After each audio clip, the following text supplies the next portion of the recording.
Before we begin this special segment, Unpacking Tyranny, Death by 1,000 Cuts, I want you to know that this is for everyone, not only in the United States, but in the world, because America is the only location in the world so far that has a blueprint for freedom and liberty. And therefore, this applies to everybody in the United States if freedom is to continue. This is the most incisor-like, laser-like look into the mechanics, the mechanisms, and the thinking of tyrants and tyranny and how it works. Nobody brings it like Dr. Edwin Vieira. Welcome to the show, and here we go.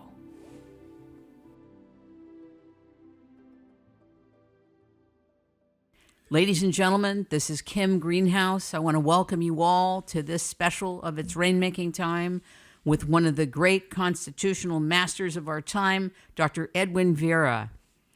Not only is he one of the most important legal minds regarding the reality and application of the U.S. Constitution, he's been practicing constitutional law for over 45 years and has won several important cases at the Supreme Court, Abood versus Detroit Board of Education, Chicago Teachers Union, and Hudson, Communications Workers of America versus Beck. I want you also to know that he's published many books. I'll name a few of them: Constitutional Homeland Security, A Nation in Arms, How to Dethrone the Judiciary, 3 Rights, 13 Words, Pieces of 8, The Monetary Powers and Disabilities of the United States Constitution, The Sword and Sovereignty, The Constitutional Principles of the Militia of the Several States. I've had him on several times, and we have done several pieces on different aspects of the Constitution, and we did a 2-hour special called Calling in the Constitution in 2020 that was heavily censored on Google, on YouTube, on Facebook, and on former Twitter before Elon Musk purchased it. It is my great honor to welcome Dr. Edwin Vieira back to the show. Well, thank you for having me. It's such a nerve-wracking time in our history in the United States with what's going on so many aspects of the cultural sentiment, the election systems, the election processes, what is the media is reporting, what's happening online. There are a lot of words that are being thrown around from treason, insurrection, what's constitutional, what isn't constitutional, certification, what will be certified, what won't be certified, who wins, who really wins. And a lot of, millions of people are very nervous. And so I want to go right to one of the most critical things that appeared to me and other people about the upcoming election in a few days, which is Jamie Raskin had talked about, and I can't remember where he was interviewed, but I actually heard it several times, that basically, in essence, and I'm not quoting him exactly, but I'm giving the essence of it, that it doesn't matter if Trump wins. It doesn't matter whether it's the Electoral College or the popular vote, that he are not going to certify him on January 6th. I don't know what that means, why January 6th, 2025. But what does that mean? How is that possible? And what do you have to say about that? And I want you all to be listening no matter what party you're with. So if you're a libertarian, you're a Republican or a Democrat, or if you feel homeless as to what's happening in the country and you don't feel you have a party representing you. Dr. Edwin Vieira, what do you say about this? Well, I believe that what he is prognosticating or threatening, whichever way you want to look at it, is certainly possible. Whether it's plausible and whether it's legal and constitutional is another question. Now, there is a procedure in Congress that occurs on the 6th day of January, which comes after a meeting of the Electoral College, which of course will happen this year. in which Congress is supposed to count the electoral votes. And this statute was recently amended. It's Title 3 of the United States Code, Section 15. And it talks about objections or questions that can be raised with respect to the validity of electoral votes. And the statute says, no objection or other question arising shall be in order unless the objection or question is made in writing, no problem with that being done, obviously, is signed by at least 1/5 of the senators duly chosen and sworn, and 1/5 of the members of the House of Representatives duly chosen and sworn. So I imagine that Mr. Raskin could convince 1/5 of the senators and 1/5 of the representatives to engage in this process that he's talking about.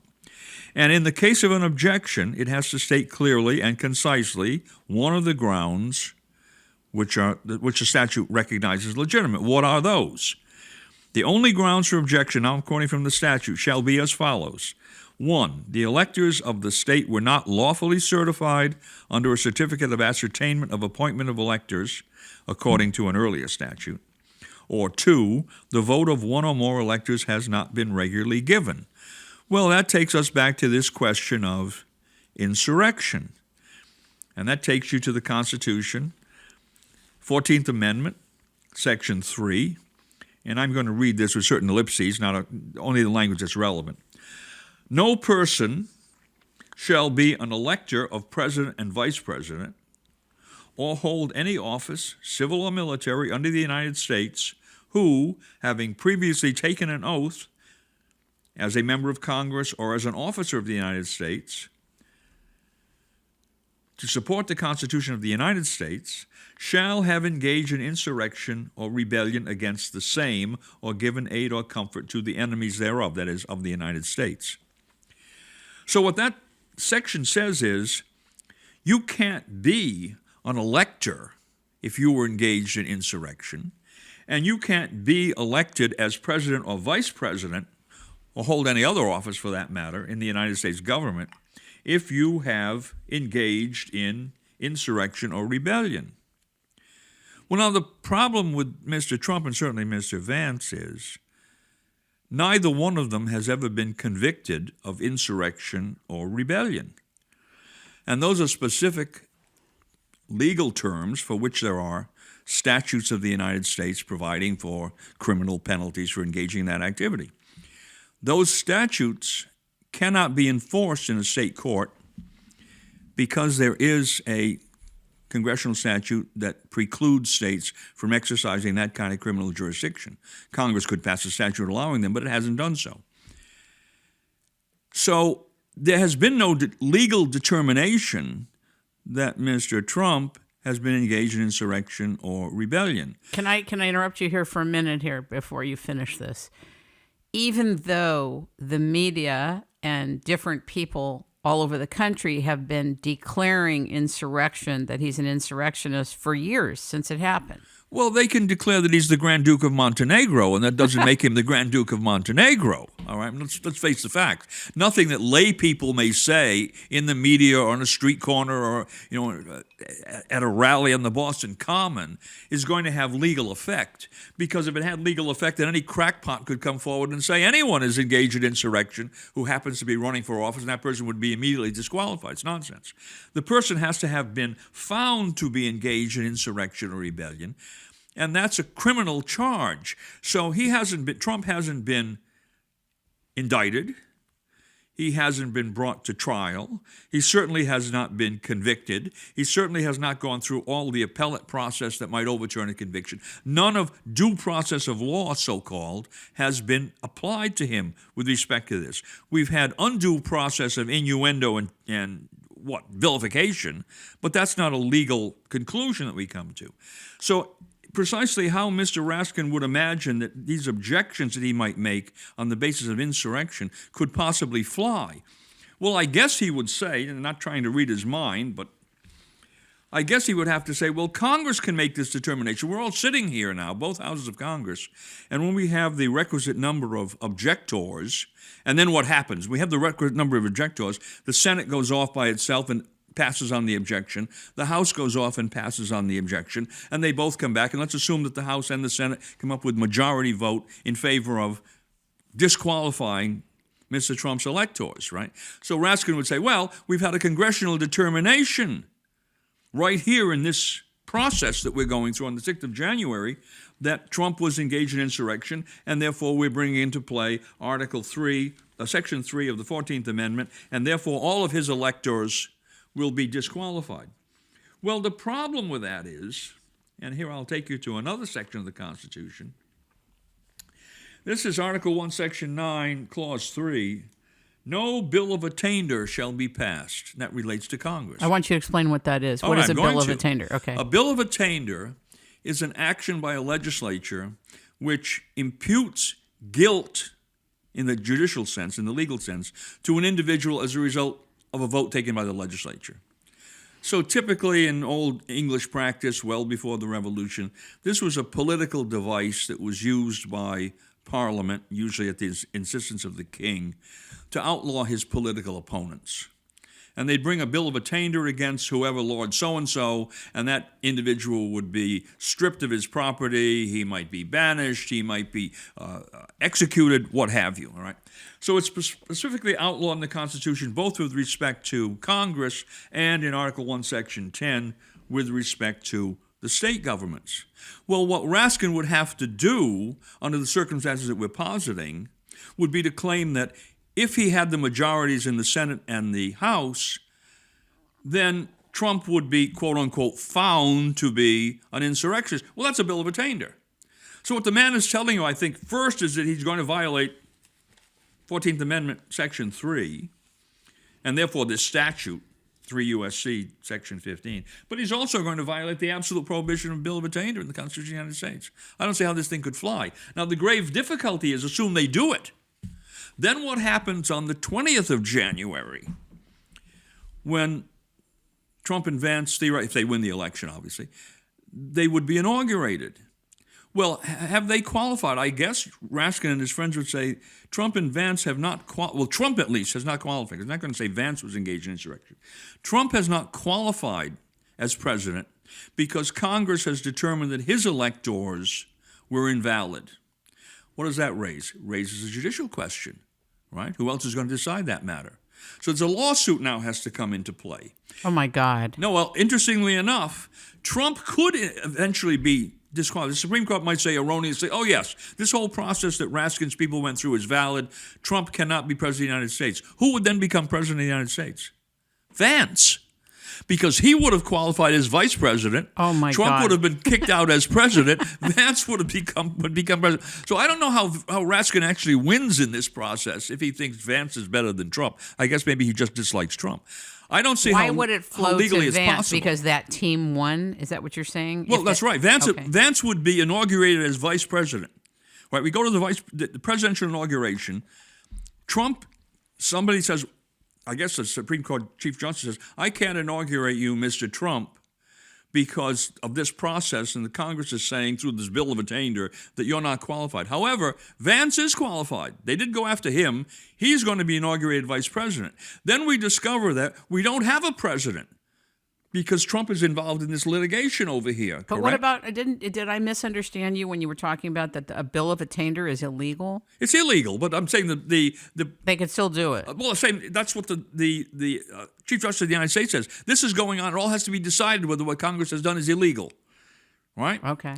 I mean, I'm saying that it's illegal, Right. but he's going to say, well, we're going to wait until the court decides, right? We got litigation going on. We have litigation going on. But Trump is out, at least for now. Mm-hmm. Vance has become the legitimate vice president of the United States. Wow, this is wild. And then what happens? Well, I guess there being no president pending this litigation, Vance becomes president. And then Vance has to appoint somebody as vice president? How does that Yeah, work? then he could go and appoint some. Now, the difficulty would be, what happens if the courts say, oh, no, everything that Raskin did was illegal. Trump is actually the president. Now he has to be inaugurated. So I imagine what Vance would do is he'd just say, I'm going to wait. I'm the acting president, and I'm going to wait until this litigation plays out to find out what Trump's position This is disastrous. if Well, this that's the happens. exact point here. This would be throwing a monkey wrench into the process, first at the congressional level, and then at the inauguration level, because I suppose the Chief Justice of the United States could say, I'm not going along with what happened in Congress. That's all illegal. That's a bill of attainder. I'm going to inaugurate this person, Trump. Do you have confidence that they know that? They would know that a bill of attainder is illegal and it wouldn't be appropriate? Well, the Supreme Court has made decisions on the bill of attainder clause and enforcing it in the past. So it's not as if this was something that never been done. I'm just surprised that Raskin doesn't realize his problem, that Trump has never been involved in litigation where he has been convicted of insurrection or rebellion. So who is going to actually say that he's guilty of insurrection or rebellion? In this process that Raskin is positing, it would have to be the majorities he would get in Congress. That's the only way. The only way you can legally say, well, some official body has decided that he's engaged in insurrection or rebellion. Remember the Colorado case? The Supreme Court said, no, a state court can't decide that. Well, who can decide it? If a state court can't decide it, well, it would be a federal court. On the one hand, that would be obvious, right, because it's a federal statute. But then this Raskin procedure that he's proposing, I guess he would say, well, Congress can decide this. We can decide this. We, the members of Congress, can decide this in the course of counting electoral votes. And all I'm saying is if they did that, that would be a bill of attainder. But you can imagine the Supreme Court Chief Justice saying, I'm not going to pay any attention to this because I know that's a bill of attainder. I'm going to inaugurate Trump. There still might be litigation going on, and that makes it even more complicated. Would the things that Trump did after he was inaugurated possibly be nullified if the litigation went the other way? Right? This is a rat's nest. And there would be people rioting in the streets over this, whichever way it went. Mm-hmm. Right? And maybe that's the purpose of Mr. Raskin, is to raise public consciousness, as they might say, right, of this. Because I can't believe that, legally speaking, if he sat down with a bunch of lawyers, that they all would have said, oh, yes, no problem. Of course you can do this. I think he must know that he's skating on pretty thin ice, but politicians skate on pretty thin ice all the time. There's been a lot of uproar about a recent Pentagon directive giving the military the pass to go after and use lethal force against U.S. citizens. Have you heard about this last 10 days? Oh, yes, and some people say, well, that isn't really consequential because they've already had that, and they're just shifting the circumstances under which it can be used. So Secretary of Defense, or who's going to sign the paperwork on that. What does that mean? That directive, people are very nervous about that. Well, they ought to be. There's a statute called the Posse Comitatus Act, which the proponents of this new piece of legislation claim doesn't apply. But that statute's been around since just after the Civil War. And essentially it says that the military cannot be used to enforce civilian law, all right, except in one instance, because the Constitution actually does provide for the militia of the several states to execute the laws of the Union. That's explicit in the Constitution. But the militia are not part of the regular military, the regular army, all right? And that's been the law, well, since whenever, the 1860s, early 1870s, can't remember the exact date that was passed. And based on the proposition that, as the founders looked at it, standing armies are supposed to always be viewed with great suspicion.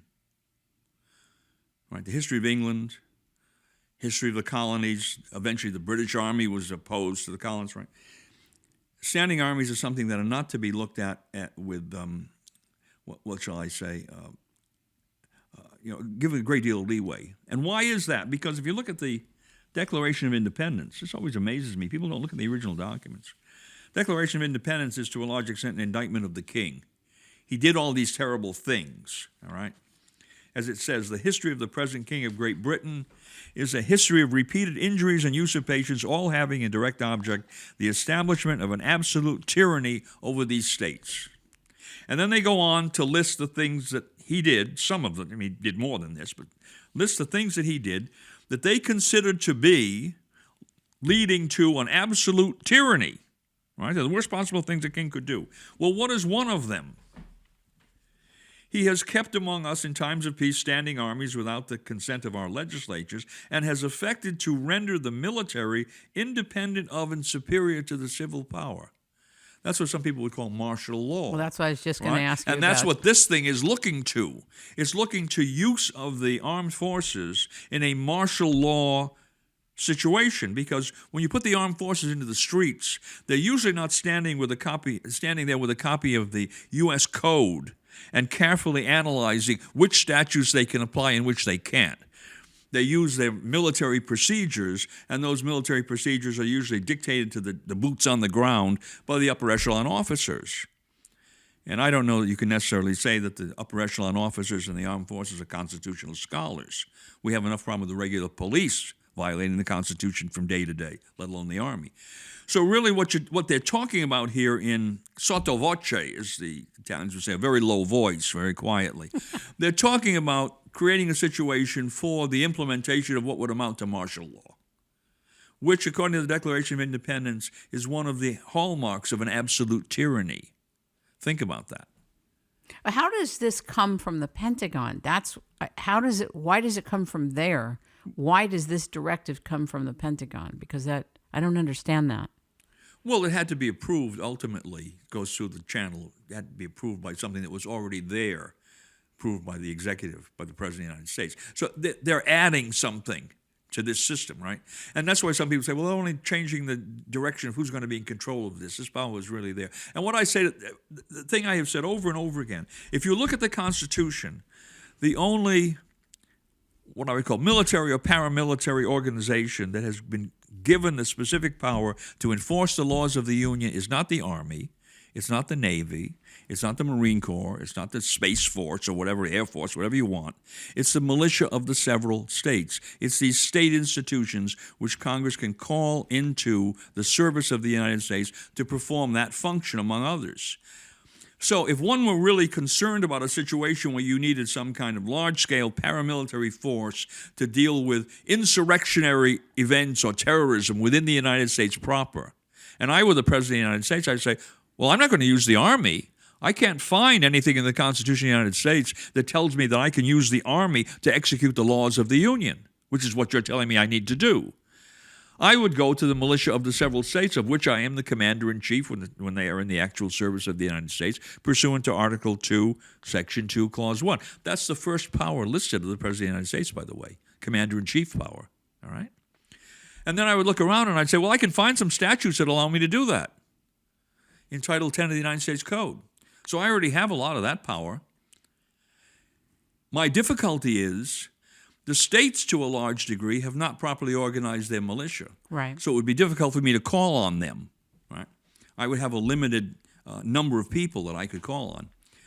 And so I might, if I were elected president this time around, I might go to Congress and say, well, I need some new legislation here to effectuate this provision of the Constitution so that we don't continue with this problem that I see that runs head-on into the excoriation by the Founding Fathers in the Declaration of Independence. So I want a piece of legislation passed. Well, that would, of course, depend upon whether Congress is willing to go along with me. But what we have now, this thing is moving further and further in the direction of all of the things that you see in the Declaration of Independence, which were considered indicia of an absolute tyranny. And here's the worst one of them all, martial law, because it removes civil law entirely. And theoretically, according to some people who are, proponents of martial law, they say, oh, well, let's set the Constitution aside. Well, where is a martial law provision in the Constitution to set the Constitution aside? There isn't. The only time someone can execute the laws in a martial capacity, paramilitary or military capacity, is these things called the militia, and the militia made up of all Virginia.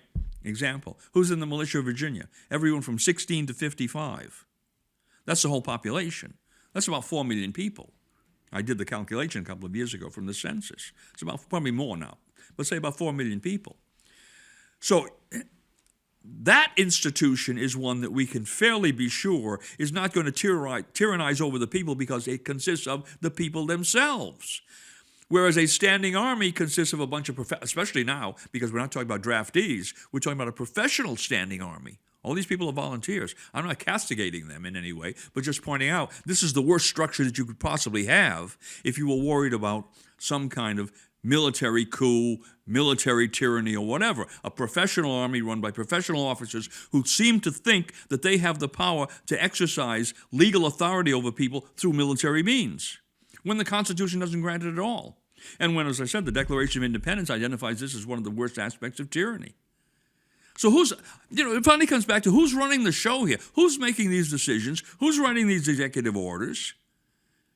Well, obviously people we don't want in those positions and to have that kind of power, because it's obviously they're misusing that power in the face of it. They don't understand the basics of our system.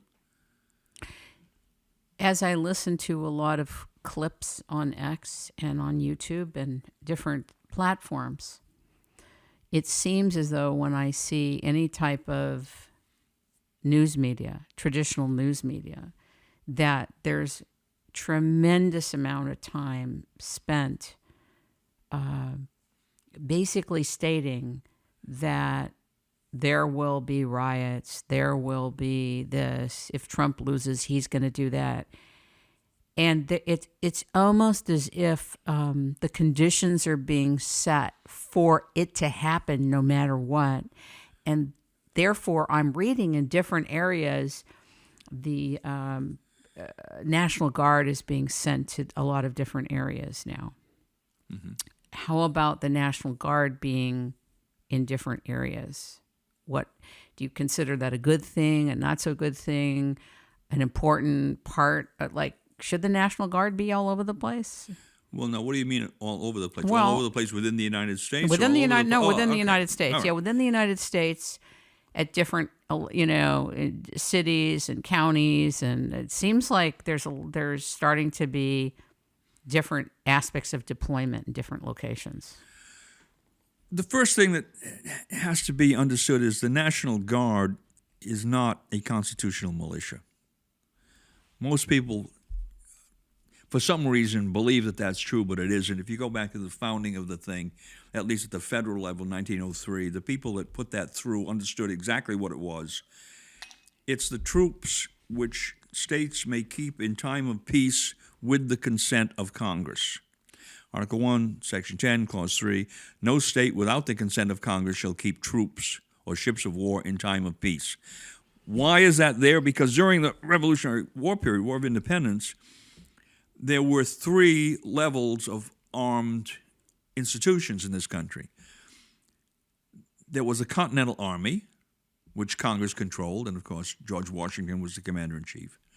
Then the states had their own little armies, what they called the state line, and these people worked directly with the Continental Army. And then there were the militia of the states, and they worked sometimes in conjunction with the army and sometimes on their own, depending on what the circumstances were. So the Battle of Saratoga, one of the foremost, most important battles of the Revolutionary War, militia played a role there along with the regular army. In New Jersey, which was kind of a borderline state, the British had a lot of influence and the Patriots had a lot of influence. You had a guerrilla war going on with militia on both sides. Tory militia fighting for the British, Patriot militia fighting for independence. Now, in the Constitution, they said Congress was given the power to allow the states to have their own little armies, troops, that term, which is different from militia, the way it's used, but only with Congress's consent. So they're removing the possibility that the states would have their own permanent separate armies, which might lead to various kinds of frictions among the states. But if it were necessary, Congress could approve it.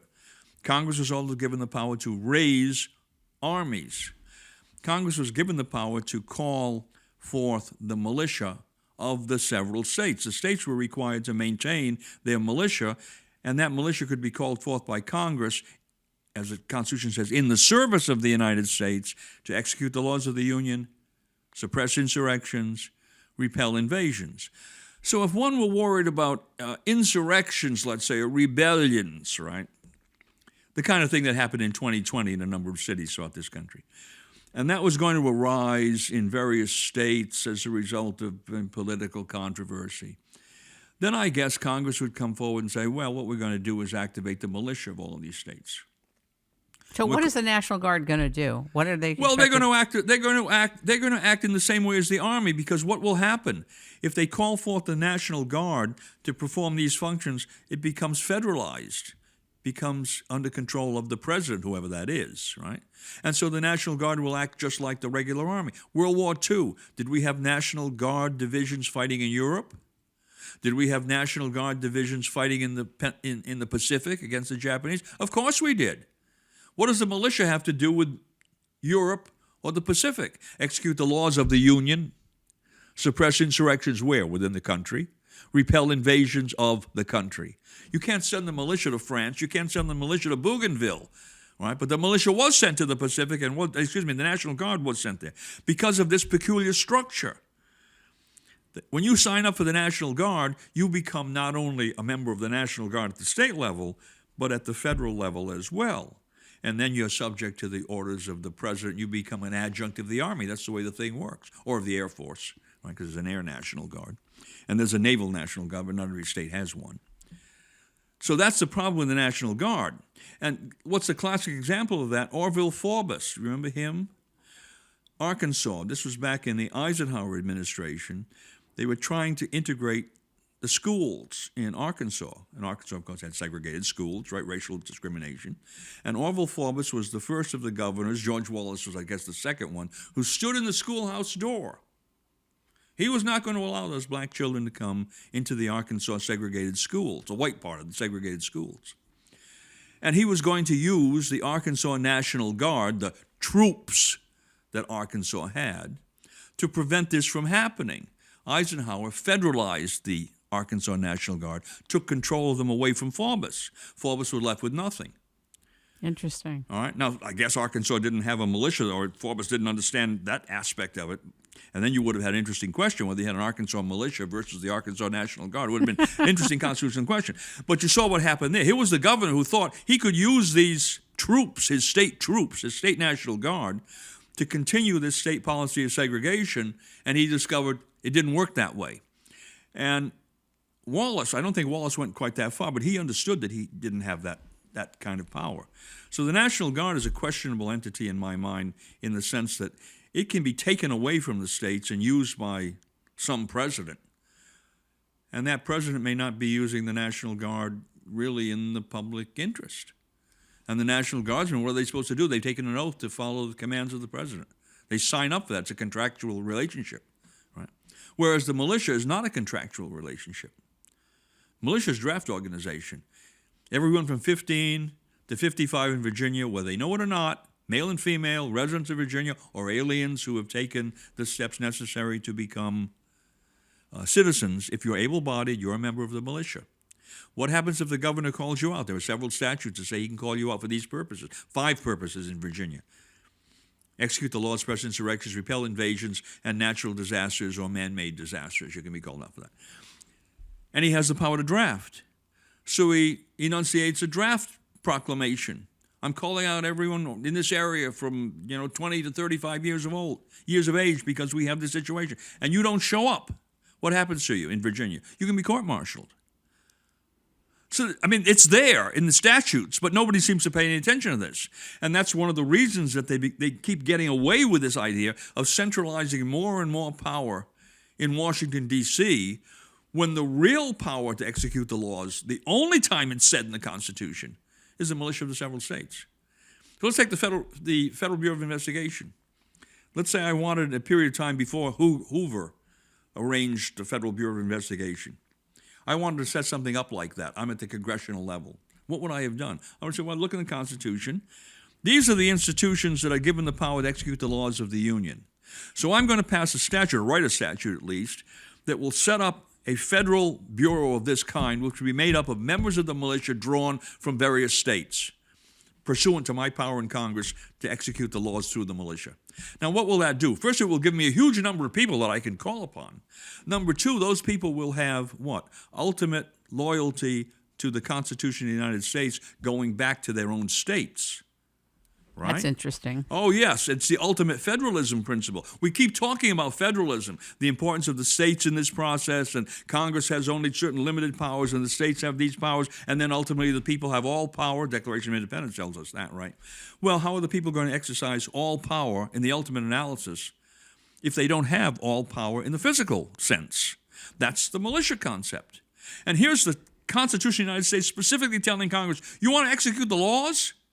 Here's the institutions you should use. So let's say we had institution like, I don't know what, pick anyone you want, Interior Department, and they're running so-called federal land. And we leave aside the question of how much federal land the federal government is supposed to own, right? That's another other, big question. We could spend a day something on we that. would agree on. This is federal Okay. land, all right? Okay. And we want to have enforcement of federal statutes on federal land. Do I need to create a subunit within the Department of Interior and arm these people and train them as SWAT team or whatever, paramilitary? No, I don't. I have this statute over here that talks about calling forth the militia. So we're going to use militia people to enforce the laws of the Department of the Interior. All right? And we can go through every other legitimate department of government. We don't have to have the Department of Education have armed troops. We don't have to have the IRS have armed troops to enforce, assuming it's legitimate what they're doing, right? To enforce those laws, because the Constitution tells us we're supposed to use the militia. And then if you had the militia, I take it that the militia would not have done what the ATF did to that fellow not too long ago, whom they claimed was a gun dealer. He was selling too many guns, buying guns or too many guns, and they had a search warrant against him. And instead of going to his known place of business, serving him with a search warrant and saying, now we're going back to your house and we're going to search it, they came at 3 or 4 o'clock in the morning with a SWAT team, crashed into his house. He apparently didn't know who was breaking into his house. He confronted them with a gun. He was shot dead. He was shot dead over a claim that he was dealing in firearms without a federal firearms license. He was shot dead because he didn't have a license. Think about the consequences of that. That's now, horrible. if that had been done not through an armed set of myrmidons from the ATF, but by the militia in that state, I cannot believe that the militia, whatever, captain or lieutenant who was in charge of that, wouldn't have gone to that man because they knew where he worked, wouldn't have gone to him and said, well, we have a warrant. Will you come back to us in your home? We're going to serve the warrant and go into the house to see if you have whatever it is, guns we're looking for, right? That would have solved the problem. Why? Because the local person would have had at least some sympathy for the potential rights of that local individual who was being investigated. It wouldn't have been some SWAT team that operates on the principle, shoot first and we don't even ask any questions later, because we have federal immunity of one kind or another and no one's ever going to be able to do anything to us. And that's the drift of this. If you look at all these federal agencies, or at least the major ones, they all have armed squads of myrmidons of paramilitary type with paramilitary equipment to enforce their laws under some circumstances, or regulations in some cases, not even laws, regulations in some circumstances. Why do those things even exist? And the answer is, well, there could be no constitutional justification for them. What's the constitutional justification for claiming to create an armed enforcement agent for the Department of Education? Is there one? Well, Wait, is there one? yeah, I think there is one. I think they have one. Wow. All right. You look at the agencies that have these armed units in them and what they're armed with, right? What has been called the paramilitarization of the federal executive agencies. Oh, this thing's been looked at and criticized for a long time. And it's always the question, why? Why do we need these people? And their answer is, well, we have to enforce these laws. I say, okay, you have to let's assume that. You have to enforce your laws and regulations. Assume this is legitimate enforcement. Where does the Constitution tell us the enforcement mechanism is supposed to lie? And there it is. And one would think, well, that fits in with federalism perfectly, because when you have federal laws and regulations being enforced on the local level, you probably want people who know the lay of the land of the local level. And you certainly want people who have some kind of sympathy for the local people who might be involved in the regulatory process or other enforcement process, right? Exactly the Declaration of Independence is talking about this, about the king. Right? He's taking away all sorts of local control, local authorities. He is exercising no empathy, no sympathy, no nothing for us at that level. And he's doing these specific things with it. And then they list them, all of which fit this pattern which I'm talking about. And they say, well, this is the thing that evidences an absolute tyranny. Oh, my goodness, if it was an absolute tyranny for the king, who was their legitimate monarch, remember. right? He wasn't someone who might have been elected through a questionable election. They didn't doubt that he was at the beginning of this process, that he was the legitimate king of England. Nonetheless, as far as the Declaration said, well, he's gone so far over the line that he's established an absolute tyranny. And as a result of that, we have to separate from him. Are you concerned that we're going into martial law? Well, I'm concerned that there are a number of people who would love to do that. And the system is set up for that. I mean, I think if you came to anyone who was in the executive branch, you said, well, how are we going to enforce these regulations? They would say, oh, well, we can do it this way. We have an armed body in our agency, and if not, we can eventually call on the National Guard. Oh, yeah, and then what will happen? Well? And what if the National Guard in different areas refuses that order? They're fired? I would say good luck. I can imagine a few people doing it. I remember a man by the name of Michael New. I think there's the Clinton administration. He may have been in the regular army, but it's the same operation. He was seconded to something that was going on in the Balkans, some kind of peacekeeping, so-called peacekeeping operation, right? Destabilization, destruction of Balkan government, but they call it peacekeeping. And it was, well, that's all they do. They call anything they want peacekeeping, right? And this was under the auspices of the United Nations. That was the cover story. And they wanted him to wear a United Nations patch on his uniform. And he said, no, I refuse to do that. I signed up as a member of the Army of the United States. I am not some United Nations soldier. Well, that was fairly a brave thing to do. And what did they do to him? They court-martialed him and drummed him out of the Army. So that was a lesson to the others. You wear your patch or this will happen to you, right? And it's military discipline, right? So people are obviously at that level. I mean, I could imagine maybe some four-star general might say so. Douglas MacArthur type might say so. But not your average serviceman is going to say so. They'll do what they're told, most likely than not. So we've talked about, so far, some of the complexity in if Trump wins the election, which, given the state of the election systems and processes, I'm not sure. You know, there's like the reality of a situation, and then there's the synthetic presentation of the situation. And I'm not sure, given what I know about the election systems and the processes are lacking transparency and chain of custody, things we actually talked about a little bit a few years back in Calling in the Constitution. It doesn't look likely, okay, for it to be allowed to happen. But should it happen, we discussed the possibility of that election not being certified, even if he wins the popular and the electoral votes, okay? So we talked about that. And I want to now bring up some of the issue of the election systems with you at a constitutional foundation. Patrick Byrne, the former owner of Overstock, has spent years. Not only was he one of the first people to talk about a lot of the wrongdoing very deep within the market, the financial markets, which most people didn't know that he identified. But he also has a very clear understanding of the history of these electronic voting systems and the attendance software that's used, where they come from, how they're managed, and how the software works. And he's been reporting about it for many years now. And he's also kind of stuck his neck out and been talking about the interior of how it works. And I wanted to play something for you in the audience of him on a show talking about a little of it, and then I'd like you to respond to it. Are you open to that? Yeah, sure. It's called, he calls it The Glitch is the Rig. I'm going to open up this file here. Hold on. The Glitch is the Rig. Here we go. The Dominion machines, they get certified and sealed up and implemented. And then there's 15 different ways that the cheat occurs. But one of them is they, right before the election, they have some glitch appear and they say, oh, we need to download a patch on an emergency basis. And then what the patch does is it opens up a hole in the back of the system from which they log on from their Serbian office. They don't really admit this. They didn't even admit they had a Serbian office. But the truth is, Dominion, which is supposed to be a U.S. company, the U.S. company is just a front. The real center of gravity of Dominion is Serbia. And they've got a technical office there. And when it was discovered, they said, well, it kind of does just R&D. No, it's the center of gravity.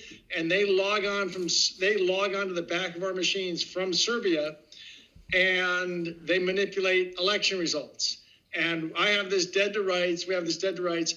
What gets even funnier is they're doing this on Huawei machines. Our elections are effectively being run on Huawei machines, which are Chinese servers. And the truth is, behind Serbia is China. So China, there's a military institute in China, which is coming in through Serbia. There's Chinese nationals in this Serbian office, and they're logging onto our machines in the middle of election.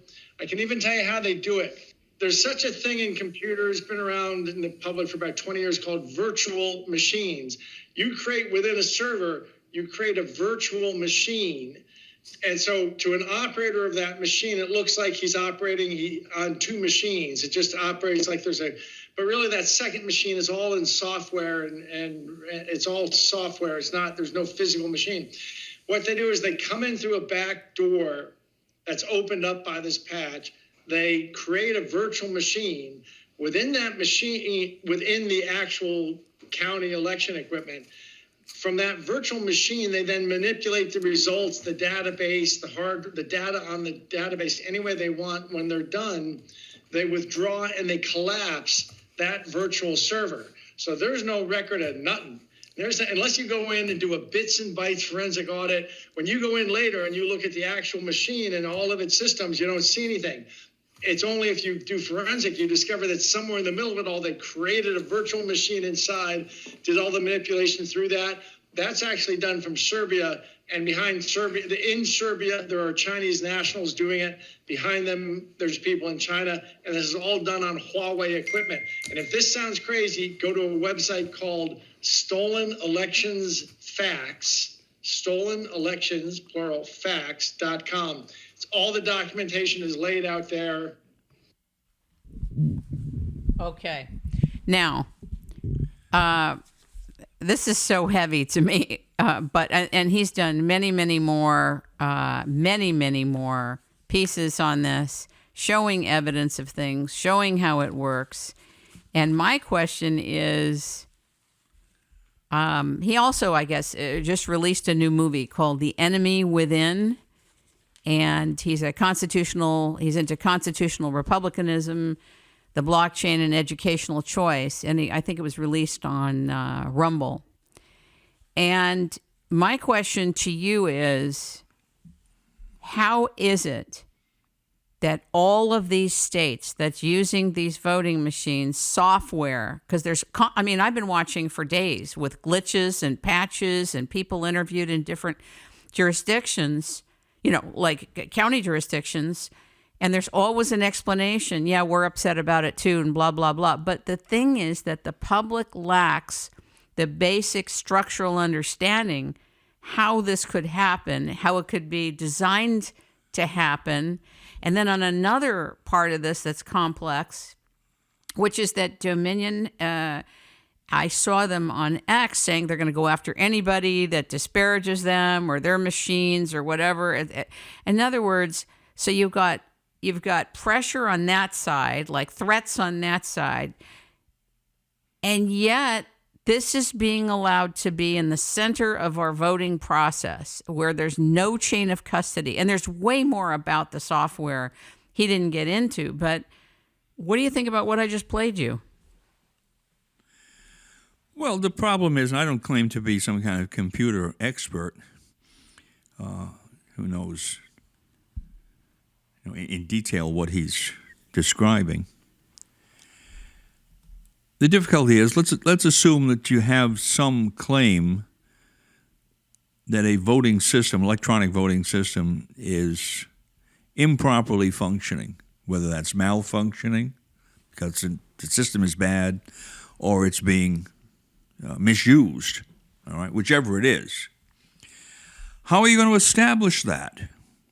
And one can say, well, you can put out all sorts of stuff on the internet, but that has no final legal effect. I mean, it may raise people's consciousness of a problem, may result in people asking questions politically. But what ultimately needs to be done is some kind of case or cases, more than one, need to be brought in which the various aspects of the problem that he's asserting exist can be litigated. Now, in the 2020 electoral cycle, I'm not aware of any case in which there was an actual final litigation. There was one. In front of a jury. There was. And what did they decide? Tina Peters, and I don't know the inner workings of the whole case, but Patrick Byrne does. Apparently, she was at the county office, and she had the forensic proof that there was malfeasance on a grand scale. And because she gave it to the wrong person within who was called in to examine it, she got 9 years in prison. She's in her 70s now. And she's a Gold Star mom, and her son passed or whatever in the military. And what Patrick had said was that it was like a kangaroo court. She didn't even get a chance to show her evidence. Like all of it was blocked. Well, then it wasn't litigated. What I'm saying is... Yeah. I don't know. There was a lot of attorneys. The litigation I'm talking about is obviously that's a peculiar case because it comes at the situation sideways. They were attacking her, and I seem to recall they were attacking her because she was improperly disclosing some information. But she wasn't. Well, it doesn't make any difference. I'm saying that they were attacking for that reason, as opposed to looking at the question of whether the information that she was disclosing was true or false with respect to the validity of the election. It's a different situation, okay? She could have been right or wrong about that, but they were going after her on the disclosure issue, which was separate and independent from it. So what I said before, I think is still right. I am not aware of a case where these questions of the operation of whatever voting machines might be involved and foreign influence or whatever that type of situation might occur has never actually been presented in a court to the point of a final judgment by a jury or a special master or a judge sitting as the trier of fact. And how would that be done? First, you have to have someone who has supposedly standing to bring the claim. That might be the individual who lost an election. And talk what that is, because a standing it seems to be everything. The concept of standing is very simple. Courts can't give advisory opinions. They have to have a real case or controversy in front of them, and therefore the person who's bringing the case has to be able to allege, I've been harmed in some way. I can articulate a particular harm that has accrued to me, as opposed to a theoretical issue I'm trying to raise. And I'm going to go forward and prove that harm. And the defendants are the ones that I'm saying who are responsible for the harm. So let's take a candidate who says, these machines have somehow malfunctioned, whether through incompetence or intent or whatever it may be. I lost the election. I should have won the election. I'm going to prove the invalidity of the vote tally by bringing experts in who will show how these machines malfunctioned or manipulated, whatever his theory is, right? And then that is presented. He brings in experts because obviously the question is one that some layman can't testify to. He brings in his experts. The defendant brings in his experts. Those experts testify before the trier of fact. It might be a jury, might be a special master, might be a judge. It might agree to a judge trial. And the trier of fact says, well, the experts on this side have it. I believe those people, not the people on the other side, and I grant judgment for the plaintiff or the defendant. Now, that's your typical case. I've had all sorts of cases in which I use experts for that purpose, right? Because you're trying to present to the trier of fact something that cannot be presented by a layman, right? The plaintiff can't present this evidence himself. He doesn't understand enough about the computer system, so he brings in experts. There has never been a case like that. That's what the Supreme Court should have done in 2020 when Texas brought its case against Pennsylvania and Georgia and whoever else was in there as that defendant list. The Supreme Court should have taken that case and should have turned over to a actually a set of special masters, one to look at Pennsylvania, one to look at Georgia, each one of the states that Texas said had been somehow in violation of the electoral rules. The special master would have taken evidence, I would assume primarily from experts in the field. The special masters would have come to a conclusion as to what they believed the findings of fact were, and then they would have sent those conclusions back to the Supreme Court, which, using those findings of fact, would have applied the law in favor of Texas or Pennsylvania, one side or the other. That didn't happen. For the audience, tell what a special master is, because we don't understand that relationship. In the Supreme Court does not sit as a trial court. The Supreme Court does not impanel a jury in its original jurisdiction. Original jurisdiction of the Supreme Court is just like a regular court. Theoretically, they could impanel a jury, or theoretically, the Supreme Court itself could hear all the witnesses. But the practicality is, well, it has all sorts of other things to do. So what it will do would appoint a special master. Now, that special master might be a judge from a lower court. It might be some prominent lawyer who has a lot of expertise in the particular area. But it's someone who is going to sit as an appointed trier of fact. And that person will listen to the evidence, will hear any objections and decide them. Of course, the Supreme Court ultimately would decide on the objections. And then this special master will write a final report in which he says, I've listened to the evidence, here's what was said on this side, here's what was said on that side, and I conclude that the defendant's side prevails, or I conclude that the plaintiff's side prevails. Returns that to the Supreme Court. The Supreme Court would have the opportunity to do a lot of things with it, but assuming the Supreme Court said, we're going to accept the decision of the special master on the facts, then the court would say, on these facts, one side wins, or the other side wins. Now, question, does the person bringing the case that goes to the Supreme Court get to see what the special master gave the Supreme Court as the facts? Oh, yes, it's a trial. Okay. The special master is conducting a trial because the Supreme Court really doesn't have the time to conduct a trial. So there's a layer before the Supreme Court that usually... No. So essentially what happens, the Supreme Court delegates this authority to the special master and says, you handle this. The parties go before the special master, normally speaking, just as they go before a regular court. Okay. Right? And this is their court. Right? And usually they do not, there's no jury. Sometimes it gets complicated. They might have an advisory jury on this or that. But I'm thinking the simple-minded case would be, for Pennsylvania, the Supreme Court would have appointed a special master. For Georgia, it would have appointed a special master. So there would have been 3 or 4 of these special masters, each dealing with the facts. And the Supreme Court would have said, we want this done in the next 3 months. Or 4 months. Mm-hmm. So it could have been done. They just refused to do it. All right? And so we have the problem now. Most of these electoral cases are not going to start in the Supreme Court unless a state challenges the electors coming from another state, right? Then you have a state as a party that would go into the original jurisdiction of the Supreme Court. I want to go back to something on X, which is that what I've been witnessing the last week, and today is November 3rd when we're doing this show. Right. I have been watching people using their cell phones to tape them clicking, let's say Donald Trump, and it converts to Kamala Harris. A glitch in the machine. I'm just telling you. Yeah, whatever. Okay. Okay. All right. So what would that be? That would be so what that Patrick would be Byrne is saying is the glitch is the rig. Well, That's what he's saying. But that would be the evidence that would be brought, let's say, in this special master case, so we had one today. Yeah. The people challenging the election result would bring these people you're talking about with their cell phone data to present to the special master. Here's what we found. Here's Joe Dokes. Here's Mary Smith.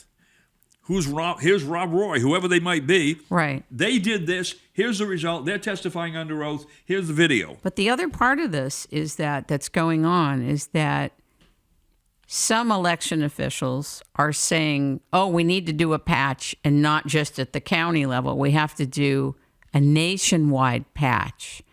And what Patrick Byrne is articulating is that this is where the malfeasance is.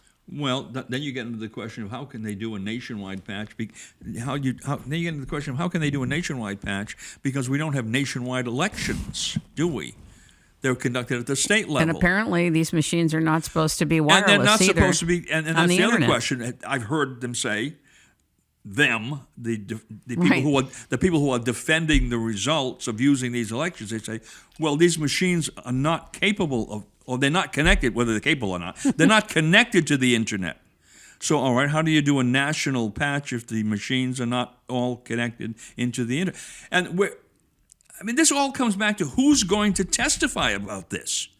You're talking about what I would call anecdotal information coming from people who are unsworn, who may not necessarily know what they're talking about, or maybe they do. Well, the only thing I can tell you, though, Edwin, is I know what I saw on X. No, that's I fine. know I'm saying, what, but this is anecdotal. Yeah. This is not in the courtroom setting, Right. where the person is sworn. The rules of evidence apply. There is a judge or a special master who's ruling on objections or Yes. admissibility of evidence, all of those things, and we end up with a legally competent record of fact to present to, in this case that I'm positing, the Supreme Court, which is going to decide on the law. And that, as far as I know, has never actually occurred.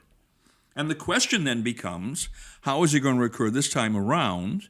Well, it could occur if someone who loses an election challenges the validity of the process of counting the votes or collecting the votes, or if we have a replay of the Texas versus Pennsylvania situation in the Supreme Court. But what happened the last time? Talk about that, because a lot of people may not know But what that. happened the last time? These cases at the lower level never went to trial.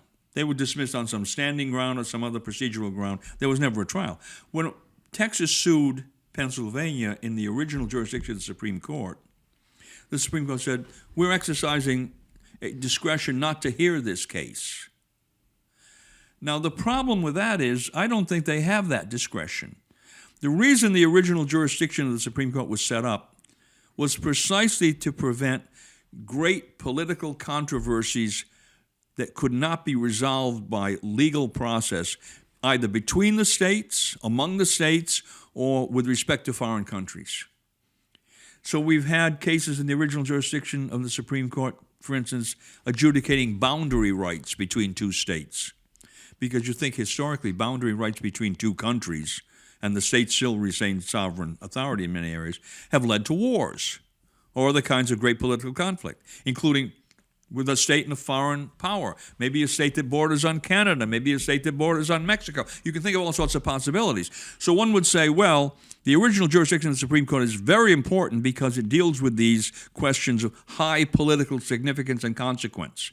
And what could be of higher political significance and consequence than whether a president of the United States or an individual had been legitimately elected president of the United States? I can't imagine what it would be. Sure. Given the powers of the presidency, all right, even the legitimate powers of the presidency, not the powers that they claim today, which are even worse, right? So here's the Supreme Court saying, well, we are not going to exercise our discretion. And I ask the question, where is the discretion? There's no asterisk or footnote in the Constitution where you look down below and it says, well, the Supreme Court doesn't have to exercise this authority if it doesn't feel like it. Now, Congress has the ability to control the appellate jurisdiction of the Supreme Court, what appeals the Supreme Court can or cannot hear. So one would say, well, Congress hasn't provided a special mechanism for appeals coming up to the Supreme Court that the Supreme Court has to hear because it denies a lot of petitions for certiorari. It denies most of those, right? So one would think under those circumstances, the original jurisdiction becomes even more important, because there's no clear-cut, absolute appellate process. There used to be one, not with respect to electoral problems specifically, but if one challenged the constitutionality of a state statute on the federal constitutional grounds, a 3-judge federal court had to be impaneled. I had one of these cases in the old days. They had 2 district judges and an appeals court judge. And then that case, whichever way it came out, you had a right of appeal to the Supreme Court. They absolutely had to hear that case because Congress had mandated it. And I think that they had at the same time dealing with apportionment cases, right? Apportioning representative districts in the states, voting rights cases, the same type of mandatory appeal. So Congress could pass a statute and say, oh yes, any one of these electoral challenges that comes in a state court or a federal court, mandatory appeal to the United States Supreme Court, because this is so important. And I would think, looking at that history, the Supreme Court would say, well, if that's what Congress did under the appeal jurisdiction, which is pretty flexible, because Congress can do pretty much what it wants, then one would think that the original jurisdiction, especially where two states are suing, there were more than two, but Texas is suing Pennsylvania and other states over the selection of the President of the United States, would be something that the original jurisdiction would have to be exercised over. Now you think about it for 1 second. The first power of the President of the United States is Commander-in-Chief of the Army and Navy of the United States and of the militia of the several states when called into the actual service of the United States. The President of the United States is given by the Constitution the power potentially over the remaining military force of each state, because the states can't keep troops without the consent of Congress, right? So one would think, oh my gosh, the identity of that person as president is of the highest political significance to each state, because that president can control the residual military power of the state, which maintains the state's ultimate sovereignty. And the Supreme Court doesn't want to hear this case? What are we talking about? Dereliction of duty? There was a case, Cohen versus Virginia. It was written by Chief Justice Marshall, who's always revered as one of the greatest, if not the greatest, Chief Justice of the Supreme Court. Said, it would be treason to the Constitution for us, that is the Supreme Court, not to exercise our jurisdiction when we ought to. Well, and there's your problem. You have a kind of dereliction of duty, or an insouciance, however you want to put it, by apparently the entire judicial system. They don't want to look at this. And one of the reasons may be, well, it's just too politically hot. That was used in 2022. There were many things that were too politically hot that still needed to be addressed. Yeah, I'm just saying it's kind of a hangover thing in the system. I want you to explain to the audience what is treason, because that word is being tossed around like it's no big deal, and in 2020 was used to articulate what either a riot or a demonstration or protest was. Yeah, well, they're like all being collapsed. You know, when it's one side, it looks like that's just a protest. But when it's the other side, it's a riot and it's treason and it's horrific. Talk about these different distinctions, because we should be allowed to protest. I've never been at a protest, so I've never been, but... Well, riots are basically violent, protests that turn violent, all right? Beyond mere disturbance of the peace, looting, burning, physical attacks on people, so forth and so on. And that's kind of the lowest level of this, what we're talking about. Next level becomes rebellion or insurrection, where someone is actually attempting to, in insurrection, is overthrow a government, maybe permanently have no government at all, just overthrow this one, or substitute another one. And rebellion is kind of in between. You can rebel against government activity without attempting to overthrow that government. Because Trump was accused of trying to overthrow the government. Well, they can say whatever they want, but I'm talking about these are legal concepts. You have to prove this, all right? Mm-hmm. But they're different levels. When you get to treason is the specific one. That's Article 3 of the Constitution. I'll read it to you. Please do. Article 3, Section 3, Clause 1 defines it. Wait, say that again, please. Yeah. Treason against the United States shall consist only in levying war against them or in adherence to their enemies, giving them aid and comfort. And that's similar to the definition of treason in the Virginia law, all right? Well, levying war against the United States is what? It's been defined as putting armed men into the field against the United States. So if someone goes out and recruits a group of men and they're armed and their goal is to overthrow the government of the United States or to, in some way to resist the government of the United States, unlawfully, of course, one could say that's treason. Well, adhering to the enemies of the United States, giving them aid and comfort, is a much broader concept. Right? How much would have to be done to aid the Red Chinese before you become engaged in treason? If everyone assumes that the Red Chinese are enemies of the United States, right? Or Russia, or whatever country you want to, Iran, whatever country you want to pick. But if you're talking about anything that we're talking about domestically, to call it treason is somewhat hyperbolic, paranoid, whatever word you want to choose. I mean, it doesn't fit the definition. And that's the only definition that's allowed, by the way. Congress can't invent another definition because Congress is bound by the constitutional definition. Somebody had asked me, a friend of mine, if people within the government acting against its commander-in-chief, for example, saying that President Trump was colluding with Russia. Remember how long that went on? It was like constant news for several years. And the media reported it as a flat fact. And then there was, and even though he was exonerated, the public is left with this person, did this and is considered treasonous because of this. This is used a lot in conversation. I talk to a lot of different people, and I'm open to people with a lot of different views. And so I listen to things, whether I agree with people or I understand what they're saying or not. I listen to people. But the question that she had was, are those people within the U.S. government who worked on going after Trump, accusing him of something he didn't do, committing treason? No, I think that if I were the Attorney General, I don't think I'd come at it that way. I think I'd come at it under Title 18 of the United States Code, Section 241 and 242. Because if you look at that sequence of events with the false Russian collusion narrative, as they call it, they were starting that operation during the electoral season. And then they carried it on after he was inaugurated, and kept going through the Mueller investigation and the FISA court and all the rest of that business. So what were they doing? Before he was elected, they were attacking him as a private individual in order to prevent him from being elected. From their point of view, hopefully, maybe forcing him out or something, even before he was elected.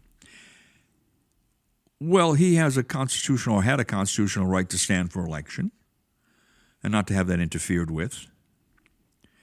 And then after he became president, he had a constitutional right to exercise the powers of the presidency without that being unlawfully interfered with.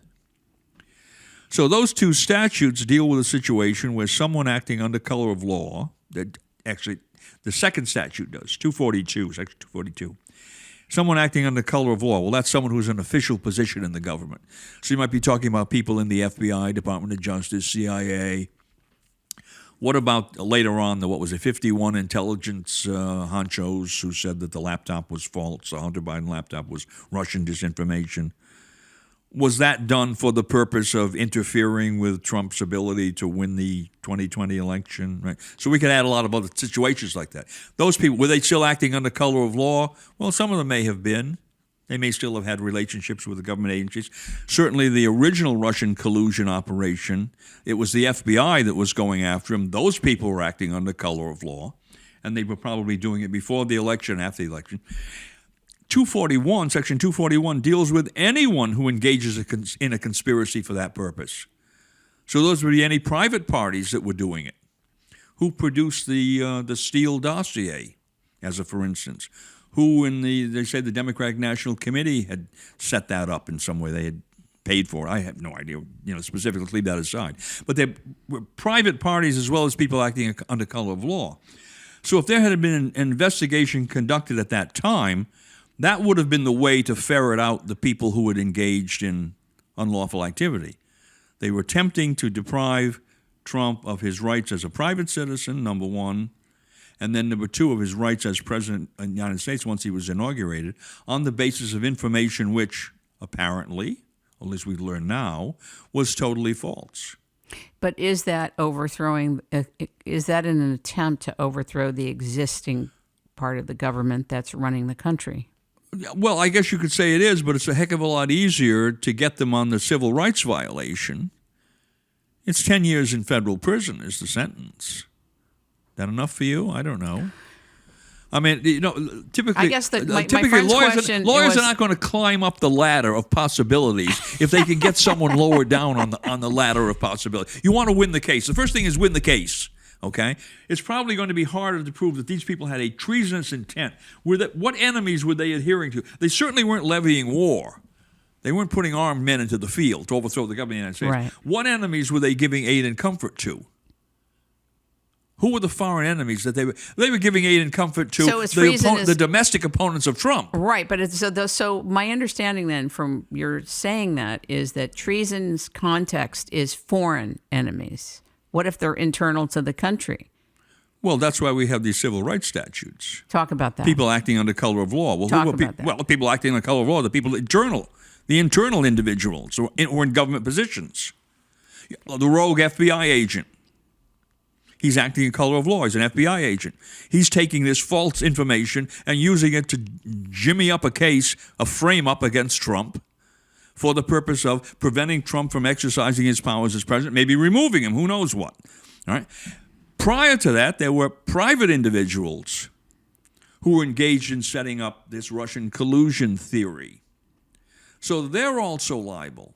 And if they worked in concert with the FBI agents, well, then it's a whole big mishmash. It's a whole conspiratorial operation.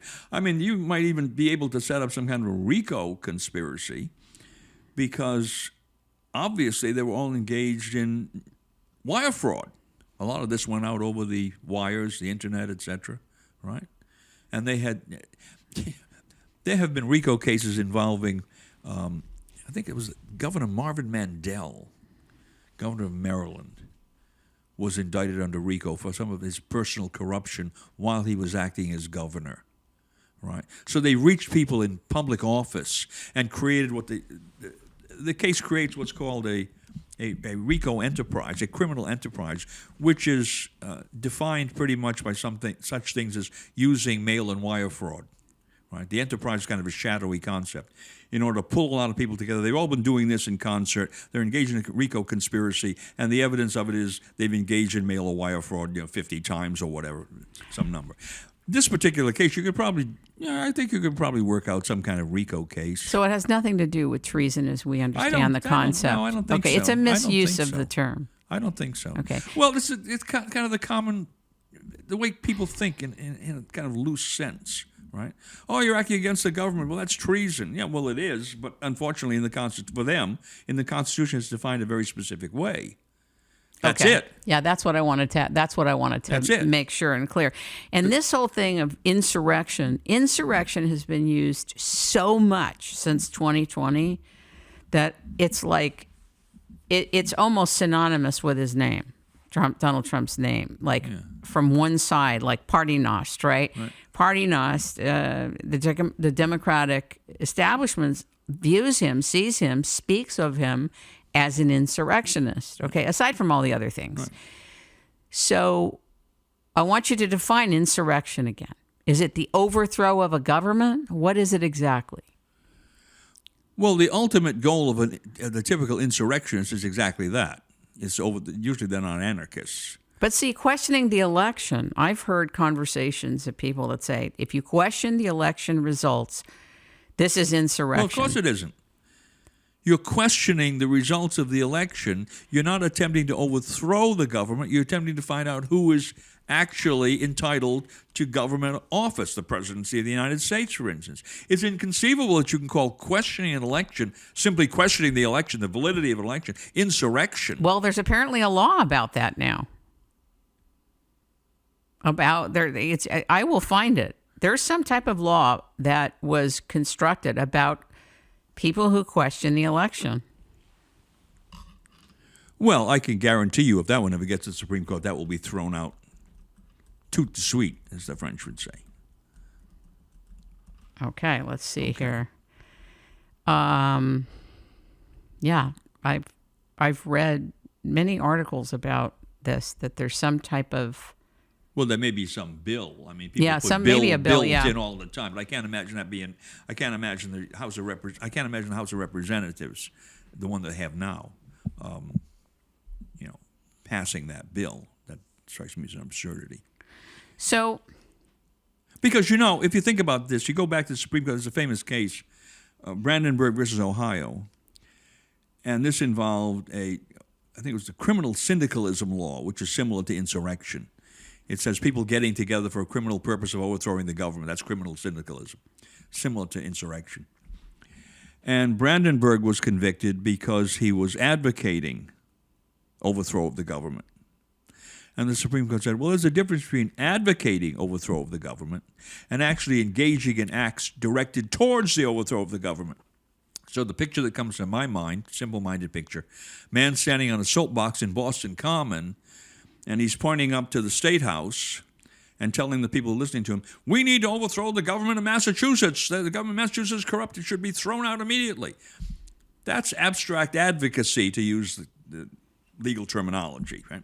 But if he starts handing out pitchforks and torches and says, let's go march up the hill here and burn the State House down, now we're talking about rebellion, insurrection, criminal syndicalism, whatever terminology they're using. So Trump was not saying, let's overthrow the government because Biden had been legitimately elected. It was, as far as most of the followers, I think, understood it, it was, we don't know who has been legitimately elected. We want the Congress to look into that. And there was, at that meeting that year, on the 6th of January, there was a precursor to the statute that now exists that gave the authority of Congress to look into that question. For each electoral vote, Congress had the right to investigate whether that electoral vote was properly cast. Right? So anyone who would say, well, we want Congress to look into this, vote by vote, electoral vote by vote, is not engaged in insurrection. He would be engaged in asking for that statute to be enforced. Exactly the opposite of insurrection. That's what I thought. Now, there were rioters. Nobody doubts that there were people who rioted, and there were a lot of other people who kind of wandered into the Capitol because the Capitol Police essentially let them in. I've never seen any proof that said the purpose of those people was to overthrow the government of the United States. Not at all. What were they going to put in? Some communist government? What government would they? I mean, Trump even said, I'd seen over and over this where he said, go peacefully. Yeah, well, as far as he was, but even the interesting thing is, even if in the Brandenburg context, if he had said something along the lines of, Biden was not legitimately elected. No one should accept the results of this election. It was all fraud, blah, blah, blah, blah, blah. This government is illegitimate. If he had said all of those things, which he didn't, as long as he didn't say, go and break into the Capitol building, here are the pitchforks and torches, the Supreme Court's already ruled, well, that kind of rhetoric, as wild as it may be, is protected by the First Amendment. It's abstract advocacy. He might be wrong. He might be stupid, but you can't criminalize that. As soon as he hands out the pitchforks and the torches and says, march to the Capitol and break in, now you have a different story. But he didn't, and no one has ever said that he did. That's what's amazing about this. And, of course, he was never indicted. I mean, if it's that clear a case that he was engaged in insurrection, why was he never indicted by the Democrat Department of Justice? Simply on that. He's got a case going on in D.C. where they're talking about it. But, just directly, immediately, this thing happens. 2 days later, he's indicted for insurrection. What? It was so clear?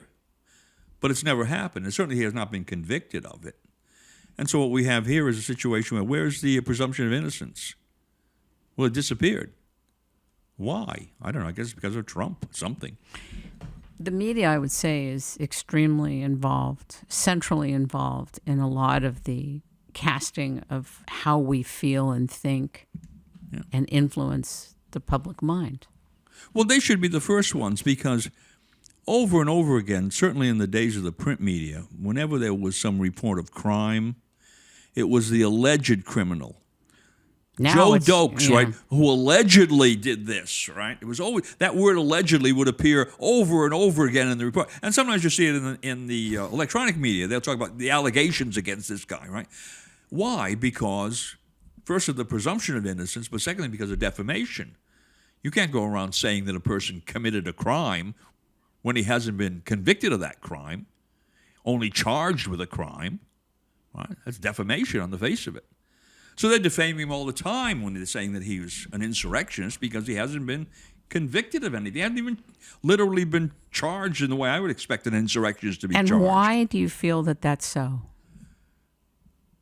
Well, because they don't like his purported policies.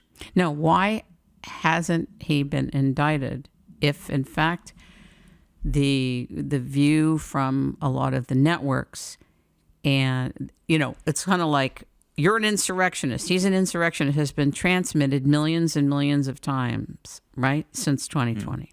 Okay. Well, because just what I said about the Supreme Court's already ruled on this. Assuming that they would have to indict him in D.C., which is where the event occurred, and assuming that they could get an indictment, the old story, you can indict a ham sandwich, right? Good DA can indict a ham sandwich. And he goes in front of a D.C. jury, and one would assume that jury would probably not be sympathetic to him, and he's convicted. He goes up on appeal. What's the appeal going to be? Brandenburg versus Ohio. Where's the evidence? This fellow handed out pitchforks and torches. Here's the evidence. He made a lot of statements. Every one of them was protected by the First Amendment. Conviction overturned. They know that. That's why they're not doing it. But you can win by having access to the media 24/7, repeating the same thing over and over and over, whether it's accurate or not. Oh, sure, they're winning politically. Oh, they think they're winning politically by attaching this label to him. It's like Lee Harvey Oswald, right? Lee Harvey Oswald acting alone. Everybody thinks that acting alone is part of his name. We know that Lee Harvey Oswald did not act alone. Whatever his part in the process, he was not acting alone. There were other people acting in this process, right? But you'll have a lot of people who say, Lee Harvey Oswald acting alone, shot the president. Where did that come from? Well, it came from the CIA and the media.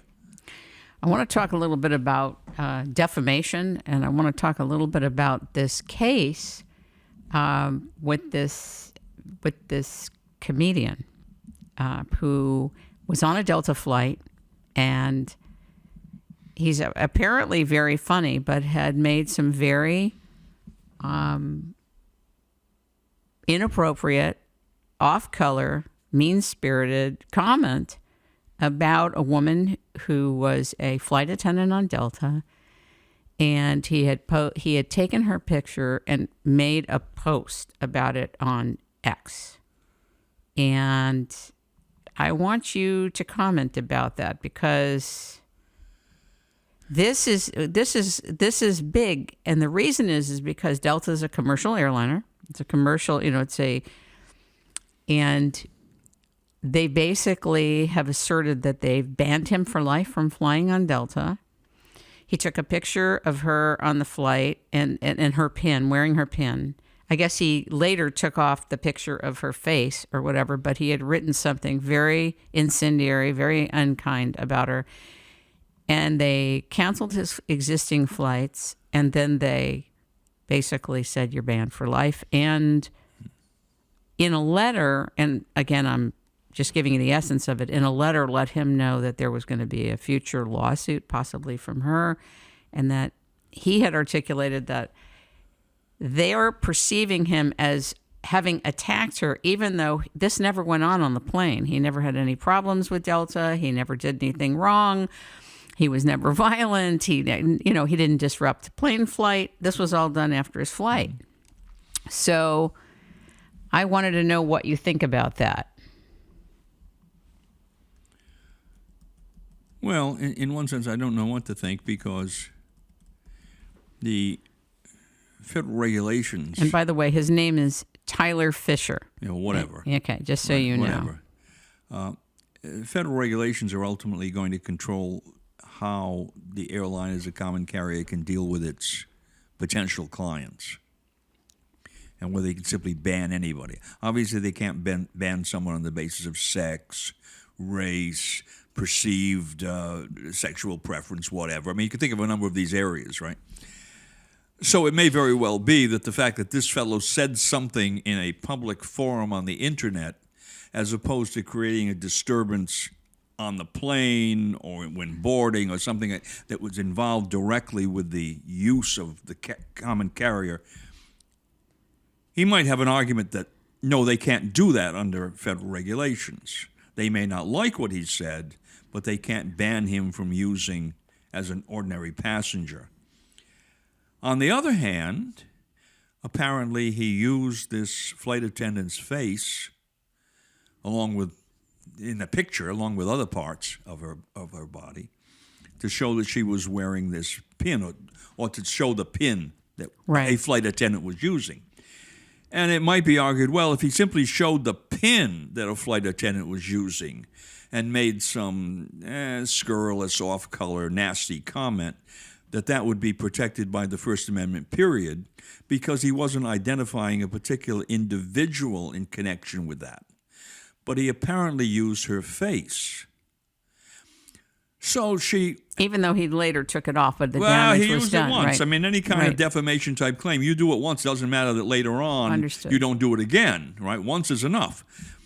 Now, often in defamation cases, the person who's being charged can come out with some apology or whatever. There's some way to solve this problem, short of protracted litigation. But it's certainly possible, and I'm not an expert in defamation law, but it's certainly possible that he, as a private citizen, posting something on the internet of that nature, could be subject to some kind of false light claim, false use of malicious use of her picture in connection with what he said. I mean, there are always ways this can be spun from the point of view of what the legal argument would be. And I guess what Delta is telling him is that if this flight attendant brought a lawsuit, and what he might have to worry about is that this flight attendant brought a lawsuit, it would not be dismissed as frivolous at the very beginning of the case. So, for instance, under the Federal Rules of Civil Procedure, there's Federal Rule 11, which deals with frivolous lawsuits that have no legal basis or no factual basis. It's obvious to the court this is without merit. Case can be thrown out, and then the defendant, the person who's sued, usually can get attorney's fees or some other recompense for being subject to this. This one looks as if it's probably not going to fall into that category.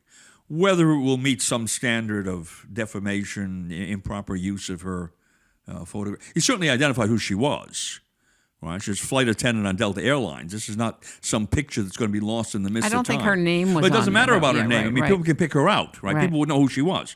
He was not photographing some Serbian airline hostess who was long gone and nobody knows who she was, right? So that's one of his problems. He has picked this person out and given her this notoriety in connection with whatever kind of scurrilous language he used. And so I would say, yes, he probably needs to talk to a lawyer. Got it. Delta Airlines it's another situation because that depends upon the regulation and how the regulation would be Can interpreted. an airline, I thought they were for being commercial carriers, public carriers. I just didn't know that an airline can ban anybody for life. That just seems Well, like I don't think they can. That's exactly the point. They can't ban anybody on improper grounds. Right? They can't ban someone because this fellow is black or wears. Well, I'm getting into the free speech area with you because that's where we are the other in question. this. Oh, well, yes, but we go around in a circle with this because if we talk about defamation is outside of First Amendment protection. Got it. Okay. I hope everybody hears so yeah, Dr. Vieira on this. One may say, well, yes, on Twitter they have free speech, but that doesn't mean that he can't be on Twitter defaming someone and take himself outside of the First Amendment. Right? Now, if he were to criticize Delta Airlines, Delta Airlines is a public corporation, and they would probably have, they would be under, how should I put it this way? They would be under the disability that they would have to prove that he acted with malice, that he knew what he was saying was false and that he intended to harm and so forth. I'm not even going to comment on that, whether he intended to harm this woman. Right? No, I don't think he intended to harm. I think it was, whatever. yeah. But Delta Airlines would have, just like it's a New York Times versus Sullivan case, right? In order to prevail against a public entity of that kind, you have to have acted, it has to have acted with malice against you. That was the point of the New York Times case. Did the New York Times act with knowledge that what they were saying was false or with reckless disregard of what they were saying was false? And the Supreme Court said that was the standard. You had to get up to that level before you could claim defamation against the New York Times. So I think any suit that he would bring against Delta is probably questionable. He'd have to look at the regulations and see whether for publicizing something on the internet which was not, how should I put it, not a direct interference with the operation of the carrier. It gets into all sorts of I mean, he Merc. wrote, I'm not going to even read what he wrote because it was pretty don't. base, I mean, but whatever the it was. essence of it was, I guess she was wearing a pin, an LBGT or something like that pin, and he said, like, why do we have to know who you sleep with? He said it in a vulgar term. But anyway, why do we have to know? Yeah, but there's your point. Then why did he have to put her face up? Right. So that people would know who she was. And he was attributing to her a certain kind of behavior, which I would imagine, even if a person were wearing such a pin, it wouldn't necessarily follow that the person was homosexual. Right. Right? So this thing has all sorts of nuances, which are going to be settled only when some judge looks at all the precedents that are presented by each side and says, this case fits this situation or it doesn't fit this situation, and therefore we let it go forward or we won't. You know, Edwin, I see a lot of people not delaying and thinking before they post, and posting things like a reflex. Yeah. And not taking into consideration that there are real people on the other end. And I'm not saying that people shouldn't post. I'm just saying that this was so base, what he said. I mean, the guy's funny, but this was not funny. Mm-hmm. You know what I'm saying? And so, at the end, he said, looking for a new non-woke airline. Well, I guess he, the thing is that I actually feel it was not posted to be malicious. It was posted out of reflex for his perspective to be public and not even thinking about it. I don't even think this guy gave it 2 seconds of thought. I think he did it as a reflex and didn't think about it. That's my gut feeling about it. But either way, I understand what you said about taking her picture makes it very different. There's the old slogan, think before you leap, or something along that line, right? Right. Right. It's one thing to criticize an airline because you don't like a woke policy, and even to say, well, that's manifested in the fact that their attendants are wearing these pins. Okay, it's like, I guess, what they do with Bud Light, right? The advertising, Bud Light. But then the next step is, do you single out a particular individual and associate that individual with this scurrilous comment that you're making in respect of the airline, right? That raises it to, perhaps lowers it to a different level, if you know what I mean, all right? Sure. Whereas the airline might not be in a position to say anything about this. Yeah, this is their policy. He's criticizing because he doesn't like it on this ground. Too bad for both of you. Pox on both of you. But then he identifies a particular individual by showing the picture of her, I guess it was a female, right? Whatever, of this person. That's the point at which it becomes problematic, I would think. Do you think that it's possible for him to be able to fly again on that airline? For him to be what? To be able to fly on Delta again? Well, that depends upon the federal regulation, right? Who knows what that is? Well, I don't know offhand how that would apply. I mean, we here. know it was a poor decision what he did, and the way that it was done was, Well, that's right. And so I guess the short answer to that is it was a poor decision which will be dealt with in any litigation that occurs between him and this flight attendant. That's the forum in which that will be solved. Okay. And his relationship to the airline, one would say, well, the airline doesn't have the authority under the regulations to ban him for life simply because of some litigation he's gotten into because of a poor choice he's made with respect to this flight attendant. On the other hand, the federal regulations may be such that they could make out a claim that any time this guy shows up on a Delta Airlines flight, all of the attendants, flight crew, whatever, are going to be offended by him being there, and a lot worse. And he's going to create controversy simply by his presence there, and therefore, for safety matters or whatever, sure. Right? They're going to keep it. They can keep him off. I think it's a rat's nest, and it ultimately was made. The problem is because he really didn't think before he posted that. Yeah, and that was just my gut sense. Yeah, I like don't many know the people truth, think you can say anything you want Yeah. on the internet without any consequence because it is some kind of public forum. Well, it may be a public forum, such as the steps of the courthouse are, or a public park, but you can still be charged with defamation or like infractions even when you're on the steps of the courthouse making the statement. Okay. And the internet makes it worse because you're talking about potentially millions of people saw this. If you're on the steps of the Capitol saying that the fellow down there below you, Joe Dokes, is a liar and a cheat, and he really didn't win that, like go on and on and on like that, well, maybe 2 or 3 people hear that. It's pretty hard for Dokes to make out a big claim against you. I was defamed and I'm entitled to a lot of money because 2 people heard this man excoriating me on the steps of the Capitol. This flight attendant, apparently her picture was seen potentially by tens of millions of people. I don't know how many people. I don't know either, but potentially. You look at it, how potentially. And that's the way lawyers always think, right? How far could this case have gone? Right? Whether we'll bring it or not, how far could this case have gone? I, for some reason, think if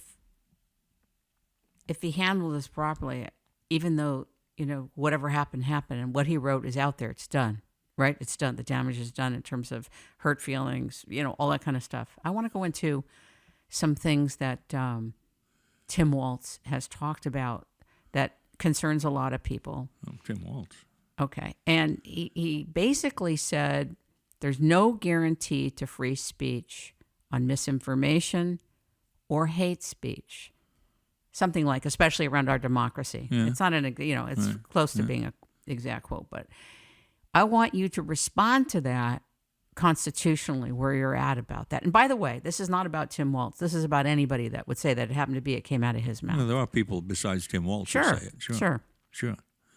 Well, there's no asterisk or footnote in the First Amendment that's when you look down at the bottom of the page, except for hate speech, except for misinformation.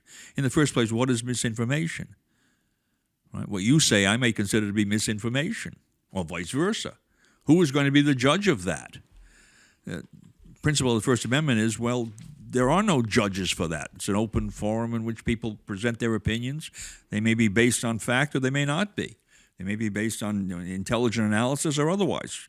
And how do you sort that out? Well, through more discussion, more speech. That's number one.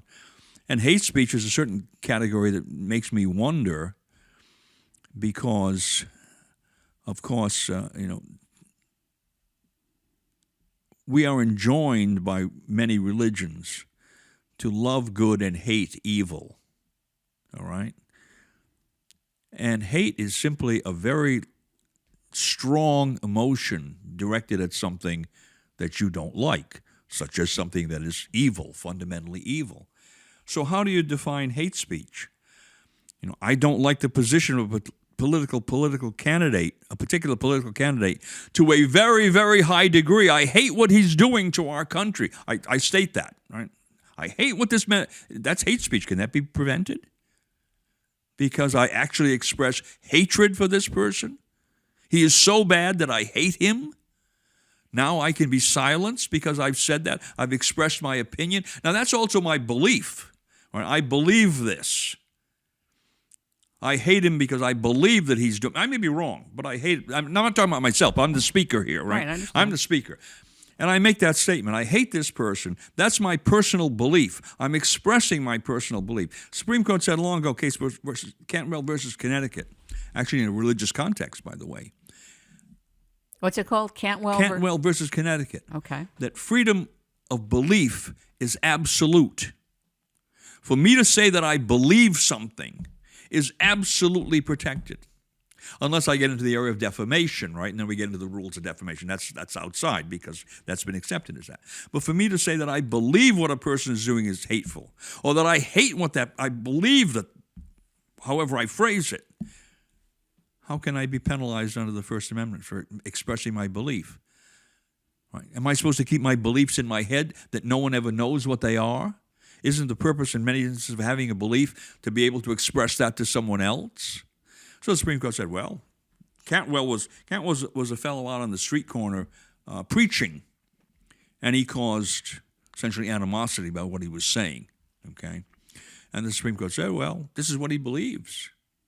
you can't penalize this person for See, that's where I think there's missed that right in there, that domain that you're addressing right now.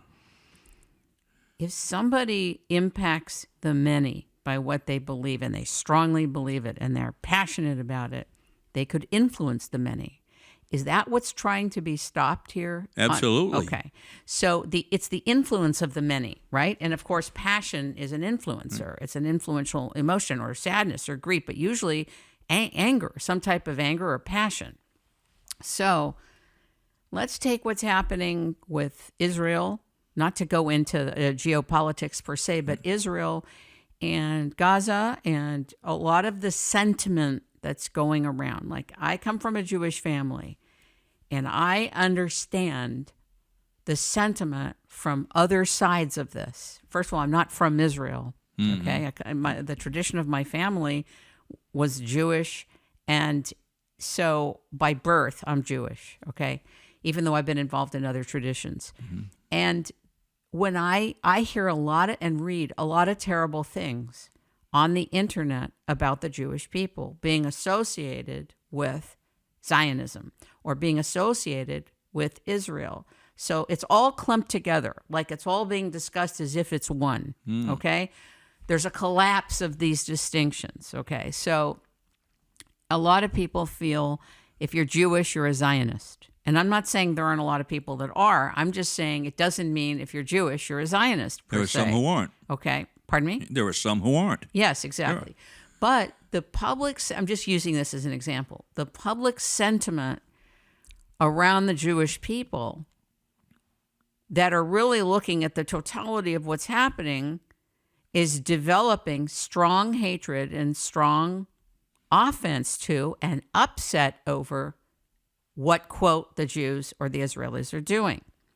I understand it at an energetic, spiritual level, but I could be very concerned, right? Do I have to be in the closet about being Jewish? Am I in danger now because I come from a Jewish family? Should I be careful where I travel or where I go? So I could understand some of the slippery slope of saying, of someone like Tim Waltz saying, even though I don't agree with it and I don't feel it's constitutional, but you'll explain that side. I'm just telling you the kind of like the philosophical side. I can understand where he says, energetically, if you feel you could be victimized or put into danger by what people say, I understand that part. Yet, I will still fight for the people to express how they feel, how they think, even if their information is wrong, even if the deduction of wrong, like what they've put together in terms of their understanding of world events or people's is wrong. I'll still fight for their ability to say it. Well, that's the First Amendment theory that's been articulated and upheld in essentially every Supreme Court opinion that's looked at that aspect of the problem, right? And our difficulty now is it's not a First Amendment problem, it's a political problem. There are groups in this country that want to suppress contrary opinions for political purposes, and they're perfectly willing to set the First Amendment aside, except when they want to use the First Amendment, because the very things that they're accusing other people of doing could be applied to them using those loose terms, hate speech, misinformation, whatever, all right? So it's a one-side, and I think what you just said is very, very important to emphasize, that what they want to do is create a system of self-censorship, that you are afraid or other people are afraid of speaking on certain topics, speaking in certain ways, raising the level of discourse, maybe not to the level of hatred, but to the level of real concern, right? And so you are afraid that something is going to happen to you in some way. You're going to be canceled on the internet. You're going to be attacked at least or verbally. They'll debank you. Whatever. Your bank will they'll you. debank you. Your friends will turn against you. Your employer will say you're a problem here. I'm going to fire you, and I have the right to do that because you're an at-will employee. You're going to have economic consequences. You're going to have personal consequences. So what do? You self-censor yourself. You don't talk about those subjects, when in fact, you ought to be talking about those subjects because they are sufficiently important that someone wants to censor you about them. I mean, that's the ultimate proof. Why would someone want to shut you up on any particular subject unless they were worried that your talking about that particular subject would have some adverse effect on something they want? And that's what the First Amendment is supposed to be about, discussing these matters, what they call robust debate. They love to use that word. Supreme Court loves to use the word robust debate. I mean, they upheld not too long ago in a case involving Virginia the burning of a cross as First Amendment activity and upheld it, said, we can't stop this. Right? The Ku Klux Klan used to hold big rallies and burn crosses, and it had, well, according to the Klan, it had this significance, right? Modern case, someone was doing that, the Supreme Court said, no, we can't punish these people. And similarly, Trump, in one of his speeches, in the last month, said if he gets in and if somebody burns the American flag, 10 years in jail. I mean, I thought of that, and I thought that can't be constitutional. No, it isn't. That can't be. It can't be constitutional. That's been litigated earlier. That was litigated in the Vietnam War period. And the thing is, I don't understand. Is there not a constitutional attorney near him? I don't know. He speaks off the top of his head often. True. Right. But you take this whole point that we were talking about. Many years ago, there was a Nazi rally march through the town of Skokie, Illinois. March of this year? No, years and years ago. Years ago. We're talking years and years. I can't even remember how long ago it was. Last century, the end of the last century, right? We're talking about the last century. That's how far we've gone. And the point was that where they wanted to march was a predominantly Jewish area, residential area, business area. And so this was the most provocative thing they could do, right? Basically, Nazi march through a Jewish area. And the locality, I think they denied them a permit, in some way interfered with their right to march. Two things happened. One, the ACLU came in on behalf of the Nazi party, and number two, they won the case and said the local ordinance could not be applied to prevent the Nazis from marching here because this particular area could be used for marches. I mean, they'd been demonstrations, so forth and so on. It wasn't somehow excluded. And they were discriminating against these people on some kind of political grounds, and the First Amendment didn't allow it.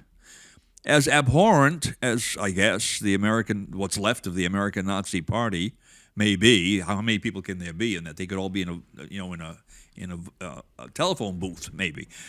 But the point was, it was fascinating that the ACLU defended them at the time. And I don't think many people know that. Oh no.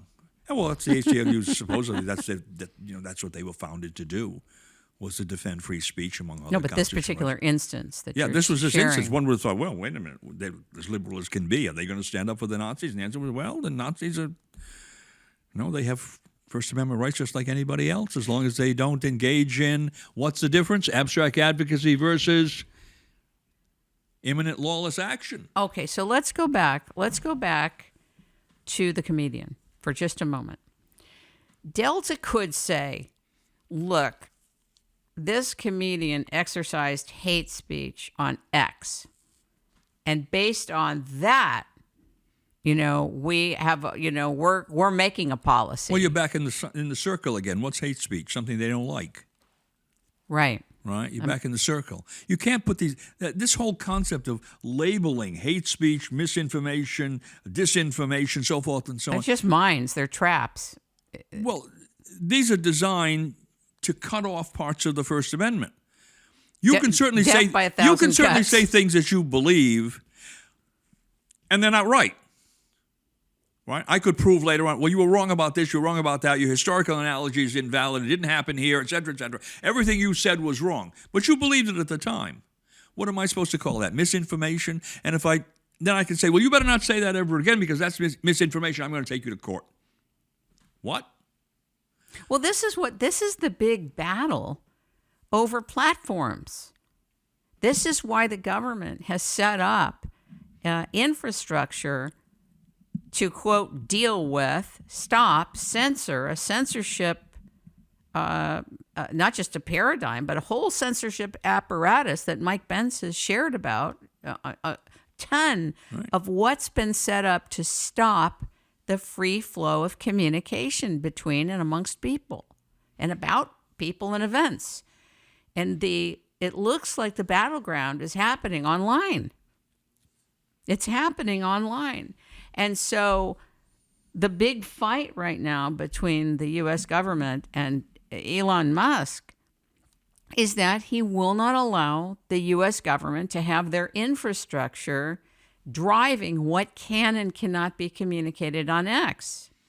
And so, and Brazil also, Right, you heard about Brazil. Okay, right? Brazil cut off X because they were instructing Elon Musk and X what they could and couldn't post.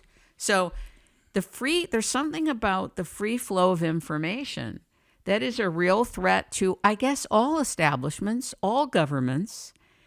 That free flow of information, which is like the central nervous system of life. Couldn't you say that a great deal of history has been wrong? A great deal of history has been perpetrated on other peoples and other nations. There's been lies throughout all of history, even from, the history of Earth, the history of elements on Earth. I mean, how we get from point A to point B, who discovered this, who discovered that, who really discovered it. I mean, history is replete with misinformation, wrong information, inaccurate information. Who's doing the reporting? We're in the same space. Well, so-called science as well. You get an establishment group in science, and they say, this is the way it's going to be done. These are the findings, and we're not going to accept, and you're going to be cast into the outer darkness if you raise any questions about it. Well, that's what happened when I did 37 shows about climate. Right. Okay? I got death threats over it. I was told I'm a climate denier. I went around, I did 37 segments to look at all these different aspects, and took several years to do it, and was dedicated. And, I tell you, after all of that, it didn't take very much to understand what was going on.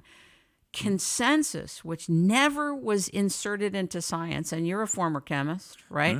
You know that it was never about consensus. It's now being indoctrinated and installed into everything connected to science so that you can't question anything if a body is put together and has a consensus. It's unbelievable what's going on. So right now, I could be considered a climate denier.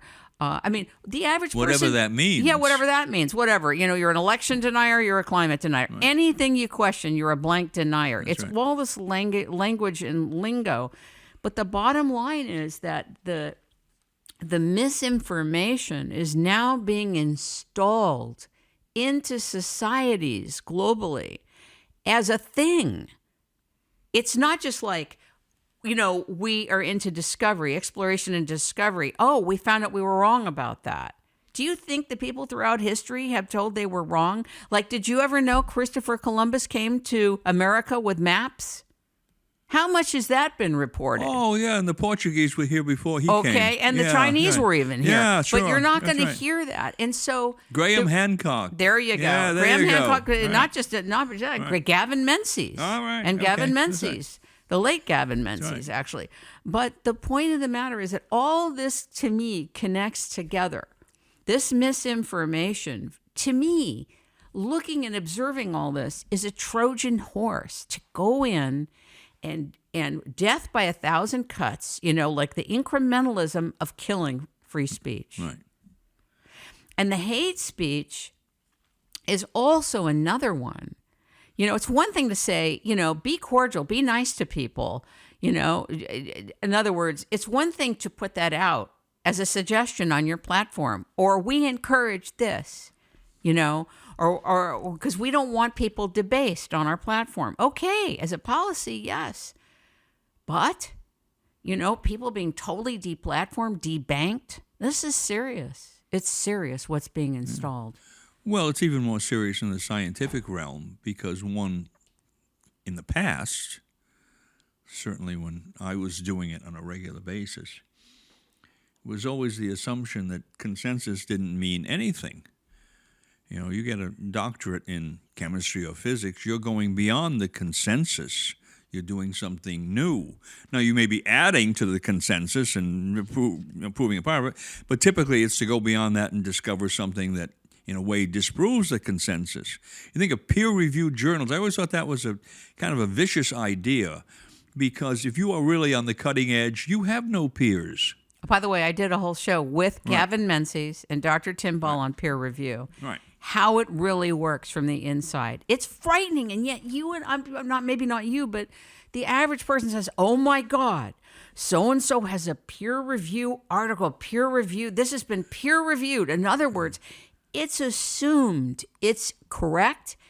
It's the gold standard of whatever. It's been sealed with authority. And now you can't go beyond it, or you can't question Exactly. it. There was a time in the past when you say, yes, it was peer-reviewed, but we now have some further evidence. We've done some other experiments that those people didn't look at, or they didn't consider, or they did the wrong calculation from the wrong direction, whatever it is. And now we have an advance on this. That journal article disappears into the mists of time. We don't deal with that now. Peer review now is a way of shutting people down. Absolutely. That's what back when I did that piece with them, I was so shocked. I didn't know what to expect. I just thought it was very important. I didn't know what they transmitted and communicated experientially. I was shocked. This is an academic thing, this peer review, to keep only certain things in and everything else is out. It's a mechanism. It's a blockade. And to prevent prevent you from thinking about those alternatives, Like, for one reason or another. Exactly. Like, let me give you an example. I did 37 segments on climate and weather and all the different aspects. I mean, everything, because I believed everything Al Gore said years ago. I just believed it. I never studied it. I never looked, okay? So, 37 segments, and one of the things that was not that very, very clear to me right off the bat is the average person has no clue what CO2 is. CO2 was demonized, put into the EPA, and basically considered part of it. They actually created a mechanism in the EPA and made it a pollutant. Yeah, well, there you go. Okay, that had to be controlled, monitored. Yeah, there you go. Okay, that's any real scientists were looking at that said there's a problem here. So I mean, I've interviewed people in the breathing area. That understand the science of breath. I did a whole show on that. I mean, most people don't even know what CO2 is. So when they talk about carbon, we have to stop the carbon dioxide and we have to bring it down to net zero. It is total. I don't even know what to say about it. I'm just going to say, ladies and gentlemen, when you get a chance, listen to It's Rainmaking Time. Right. And there's 37 segments on it. And the next thing that I found out, I just want to share this with you because it's about misinformation. If you want to solve a problem, you have to first look at the whole system of what is happening in it. Mm-hmm. The one thing, aside from the total deception about CO2, the total reconstruction of it and propaganda around it, is the grand solar minimum, the solar cycle's impact on Earth in both heating and cooling throughout all of Earth, right. Okay? If you don't make that a part of individual and collective understanding, most people will never understand the climate. It has been totally, off the charts of our focus. You can't. And so when you have a climate cycle like the grand solar minimum. Just the point. Yeah. That is, as Al Gore would say, an inconvenient truth. Exactly. Right. Thank you. That's that's an inconvenient truth. So the grand solar minimum, and of course there are other agencies that will not be named here that are involved, I would say, in the conspiracy about CO2, okay? Mm-hmm. To me, it's a conspiracy about CO2. It's not a reality about CO2. And the reality that's coming is not about heating and warming. It's about dire cooling and a major global change that we have a historical record of for so many years. But if you keep that from the public... They'll blame that on global warming. Well, there was someone who said, actually, there was a couple of people who said, well, it's warming because it's cooling. Anyway, it's so crazy where it gets. You would need a psychiatrist immediately. But anyway, the point is that there's a distinction. And this is another thing I've seen about speech in general. Everything is being thrown into the mix. It's like a borscht. Everything. You just throw everything in and confuse everybody. There's a distinction between managing pollution, real pollution, plastics in the ocean, plastics in the food, plastics in the water. I'm just giving an example. Right. Geoengineering and all the stuff that's being dropped on humanity and the earth. There's a difference between being a responsible steward, of being a steward of the earth, and what's going on. what's going on has nothing to do with stewardship. Nothing. It is something totally different. What is being, this whole thing about climate change and, like there were just these horrific floods, torrential rain that is destroying Spain. It's been going on for days. Valencia, and now some more happening in Alicante. Oh. I mean, frightening. Like rivers, entire rivers destroying towns, cities, cars piled up on top of each other. This kind of thing happened in North Carolina. Yeah. It happened in parts of Tennessee. It happened differently with other things involved in parts of Florida. Now, if the public goes to look at what's happening and doesn't look at it at a whole systems level, they won't even know to look. Were there any technologies involved? What is the signature of a technology involved? There's something called owning the weather, a force multiplier. Owning the weather by 2025. I mean, weather warfare is real. So basically, there is something called weather warfare. And weather warfare, there's patents on it. You can all find out about it. It's out there, okay? It's out there. We can manipulate the weather. We can alter weather. There's geoengineering. There's so many things going on. HAARP. Everybody knows about HAARP. Yes, HAARP. Right.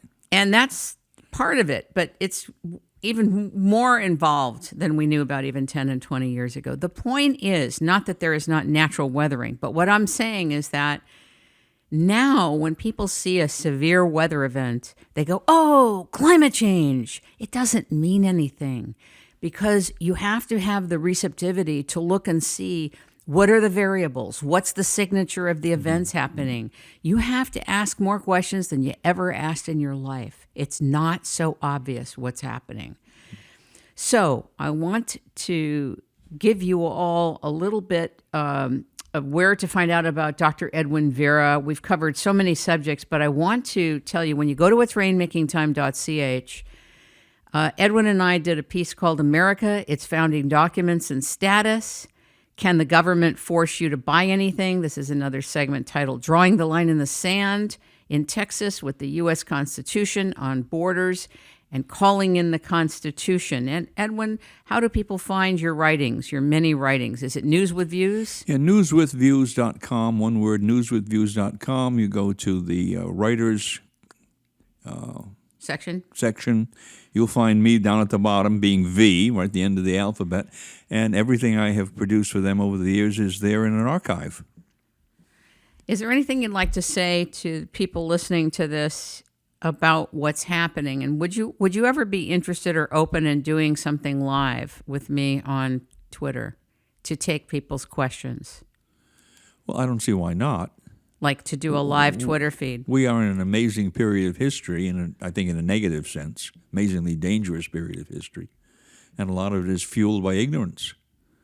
Or maybe ignorance isn't the word. People simply haven't been exposed to certain things in the public educational system, in the political arena, and so forth. And they're just unaware.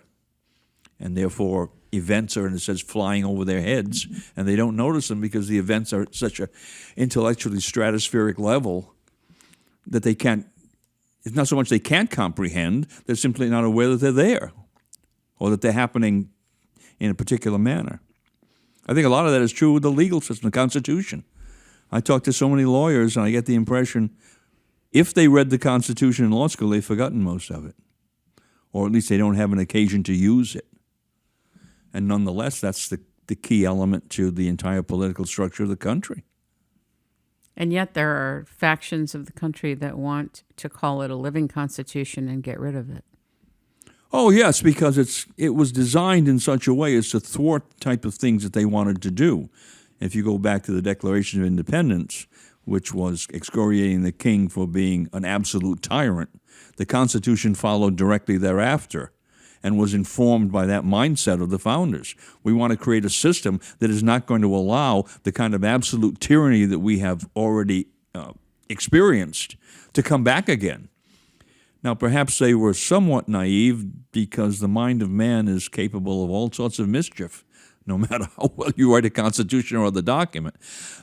But that has been primarily, historically, the perversion of the Constitution. It's not something they find in the Constitution that actually promotes or enables or allows tyranny. It's been some kind of a perversion of the system, usually manifested and manipulated by people who are in public office. Don't you think that's true across the board as we're watching different industrial complexes operate, that there seems to be a centralized expression of malfeasance and an abuse of power? Well, I think abuse of power is something that's endemic in the human spirit, right? Human spirit or human mental construct? Well, it's both in a sense. I mean, the spirit drives people to the dark side, if you will, and then they use their mentality to effectuate those perverse desires. It comes back throughout history. I mean, all the recorded history that we know of has these cycles of tyranny and then relative freedom and then slowly decay and reimposition of tyranny, on and on again. And I think that's just inherent in the darker side of mankind. And that's the concept of the Constitution. What is it? Jefferson chained them down by the Constitution. That is the public office holders. They have to be controlled, because if you don't control them, there's a natural tendency for them to seek more power. Maybe initially, innocently, because they think they're doing good. But then the next generation of politicians has that increased power, and it can use it for good or perhaps for something that is not quite so good. And eventually it gets into the hands of people who intend to use it for things that are entirely ungood, if you will, to use the 1984 expression. Do you think Double we're there? plus ungood. Do you think we're there?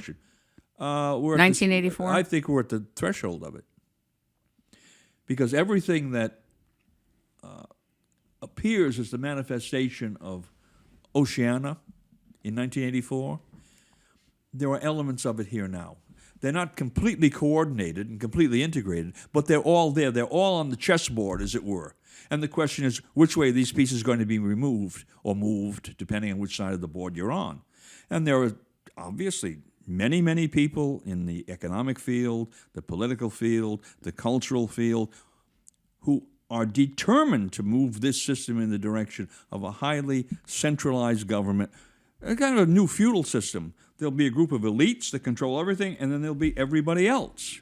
The deplorables, to use Hillary Clinton's expression, or garbage people, garbage, to use Mr. Biden's expression. I think that's really the way they think. They are simply superior. There's a great mass of people who don't know what they want or don't know how to get it, and we're going to control them. Maybe for their own good or simply because we'll profit from it. That's their view. The Constitution is designed to prevent that as much as possible, and they have found ways, primarily through, I would say, manipulation of legalistic terms. All right, it's a word game they play. Like we were talking earlier of hate speech. Is that in the Constitution? No. No. But now everyone is out there saying, well, we can control you for your hate speech. And what is hate speech? And well, misinformation. And misinformation is something that you say is hatred. It's something that you say is misinformation. Right? The Constitution doesn't provide for that limitation at all. But they've convinced vast masses of people that those are real legal concepts.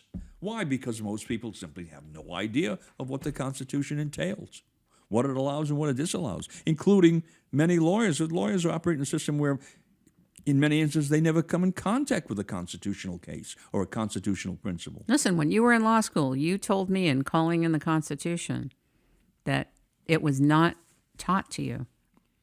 Well, we had a constitutional law case, a course, excuse me.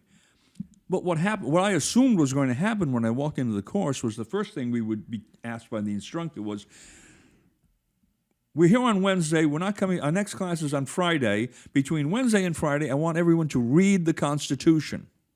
And then we'll spend the next 3 classes, Monday, Wednesday, and Friday of the week after that, going through the Constitution, outlining what it does, the various provisions, the powers of Congress, the limitations, and so forth and so on. So you'll have an overview of this structure. You'll have the blueprint of what we are going to discuss in specifics, seriatim, as the class goes on. No, that isn't what happened.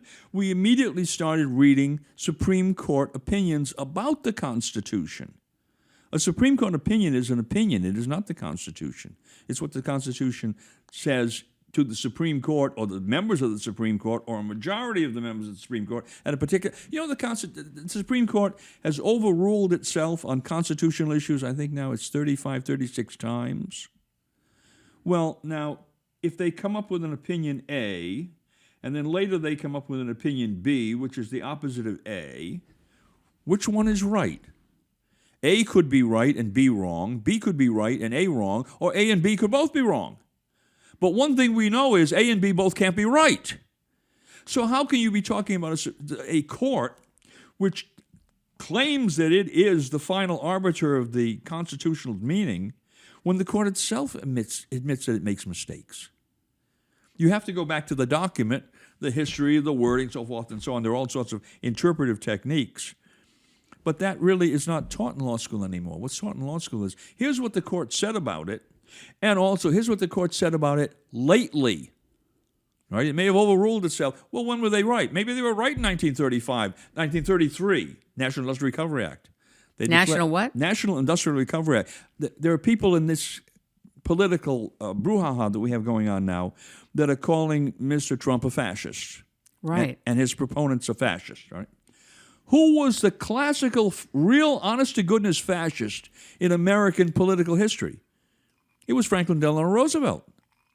Franklin Delano Roosevelt proposed and had enacted by the first Congress in his administration the National Industrial Recovery Act. And the National Industrial Recovery Act was recognized at the time as modeled on Mussolini's fascist system, the economic structure, corporativism that Mussolini had set up in Italy, and it was also done in Portugal and in Austria for a while. There were a lot of corporate theorists in Europe at the time. Mussolini at the time was not considered to be an opera buffa character. What does that mean? A comic opera, right? Somebody you laugh at because he was supposed to be a clown, treated as a clown. He was considered to be something of a statesman. Now, he went off the track eventually, very quickly, by aligning himself with Hitler and all the business in World War II. But this was the system that he had devised supposedly to reconcile the antagonisms between capital and labor. This was a solution to the Marxist problem of the bourgeoisie versus the proletariat. The corporate structure would put them all together. Well, in any event, Roosevelt passes this statute called the National Industrial Recovery Act, which the head of the National Recovery Administration, Hugh Johnson, and Francis Perkins, who was Roosevelt's Secretary of Labor, both are on record saying, oh, yes, this is similar to Mussolini's system. And it was considered to be a good idea. What happened? It went to the Supreme Court of the United States. The Supreme Court of the United States declared it unconstitutional 9-0. And they said, this kind of a structure is unknown to our law. That's a quote, unknown to our law, period, end of discussion, out of play entirely, all right? And as a result of that, Roosevelt became rather incensed, that and a number of other decisions that they made. And he went for his so-called court packing scheme. People remember that? He was going to increase the number of justices, and I believe he was also going to impose a term limit, age limitation. I think it was 70 years of age, they had to retire, and he was going to increase the Supreme Court. Now, at that point in time, even the Democratic Party turned against him. His own vice president, Garner, turned against him and said, you can't do this. We can't bring the party into this. This is out of the beyond the pale to do this. And he lost that issue. I think he finally just realized he had to give up on that issue. Well, what has happened more recently? We have people calling Mr. Trump a fascist who are the ones who are most interested in amalgamating governmental power with corporate power. The whole episode with Twitter and these various platforms, there's one example of it right there, right? You have private power through the platforms, government power interacting with it to make a control mechanism where the two cooperate. Well, one could look at that immediately and say, well, that's a principle of classical fascism, right? And they're blaming Trump for being the fascist without recognizing that, wait a minute, the great icon of the Democratic Party, Franklin Delano Roosevelt, was probably the original American fascist in the truest sense of the word, and he passed a statute on that basis. Thank God the Supreme Court at the time declared it unconstitutional. So how little we know. Oh, I shouldn't say how little we know. I mean, some of us know that. But the average person has no idea about that. And that would be my response to any Democratic spokesman said, well, Trump is a fascist. What are you talking about? Franklin Roosevelt, your hero, was the original fascist. And he was slapped down by the Supreme Court. And then he was slapped down by his own party when he tried to pack the court, which is something that both Biden and Harris have been promoting. The whole world's been turned upside down. Reality is unreality, right? The Ministry of Truth is the Ministry of Propaganda. Well, that's what I was going to ask you about, the Ministry of Truth. I know we were going to say goodbye to you, but I can't let you go yet. That's 1984. Right? The Ministry of Truth is the I cannot Ministry believe of we're Propaganda. living at a time where even a Ministry of Truth is being proposed. It's frightening. They don't have to propose it. They're doing it. Right? The people in Oceania in 1984 were at least honest enough to say, we have a Ministry of Plenty that deals with creating hunger. We have a Ministry of Truth, which actually deals with false propaganda. We have a Ministry of Peace, which actually deals with war, right? That's what Winston Smith finds out, right, as he's kind of investigating this on his own. Today, they don't have ministries like that because they're all doing it behind the scenes. They're much more clever than that's what Oceania. we found out with the Twitter files. Yeah. So the fact that the head of the EU could fly in to meet with Elon Musk and be telling him what he needs to do, what is that? How is that even possible? Well, that was Mussolini's principle. Mussolini said he's setting up this system, and the government will, most of the time, will stand back. But when it needs to intervene, the government will step in and tell the corporations what to do. The corporations were the junior partners in this system. The government, Mussolini's system, the government was the senior. And that was also true under the National Recovery Administration, National Industrial Recovery Act under Roosevelt. In fact, Roosevelt, that system went, the head of it was a man, General Hugh Johnson. And he was the one who was almost at the top of the pyramid. Eventually, the bureaucratic process would get to him, and he could settle any confusion that was going on in the application of the statute. But the person who had the final say was whom? Franklin Roosevelt himself under that statute. He was in Mussolini's position. And that's the kind of system we have now. I would call it, to use the German word, Führertum, or Führerism. We're now looking at the president as if the president can do anything he wants to do. He can forgive student loans. He can demand you take vaccines. He can start wars in places without declaration by Congress. Anything you can imagine that they could have done in 1984, most Americans think today the President of the United States can do. And he can do it by what? Executive order. Not as a result of a statute that's been enacted, not even as a result of perhaps following some decision of the Supreme Court, but by writing his own law through executive order, even though he has no power to do, such as the student loan business. Where was the power to cancel student debt? Fascinating question, legal question. He did it anyway. Supreme Court said, no, you can't do it. He said, well, I'll figure out another way to do it. Because I have Führer powers. I mean, obviously he doesn't use that word, but That's the concept. The Führer concept, the Hitlerite concept was he was the top of the pyramid. Everything depended upon him. Any decision he made was law. And we have that now. At least the average person tends to think of the president, and that's what they're campaigning. At least Harris and Trump, in many instances, are campaigning on that. I can do this, I can do that, simply because I'm president. And I ask the question, if you look at the powers of the president in the Constitution, well, he's made the commander-in-chief, and then he has the duty to take care that the laws be faithfully executed.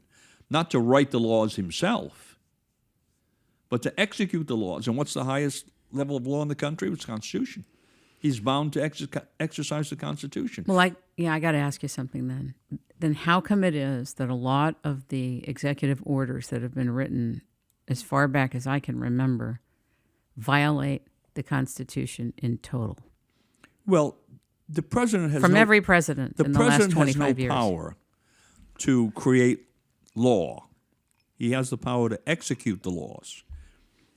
Typically, executive orders are, on the one hand, they're things that are related to solely, essentially, bureaucratic organization within the executive branch. So he could say, well, you're not going to have a lunch hour of more than an hour and a half. All right?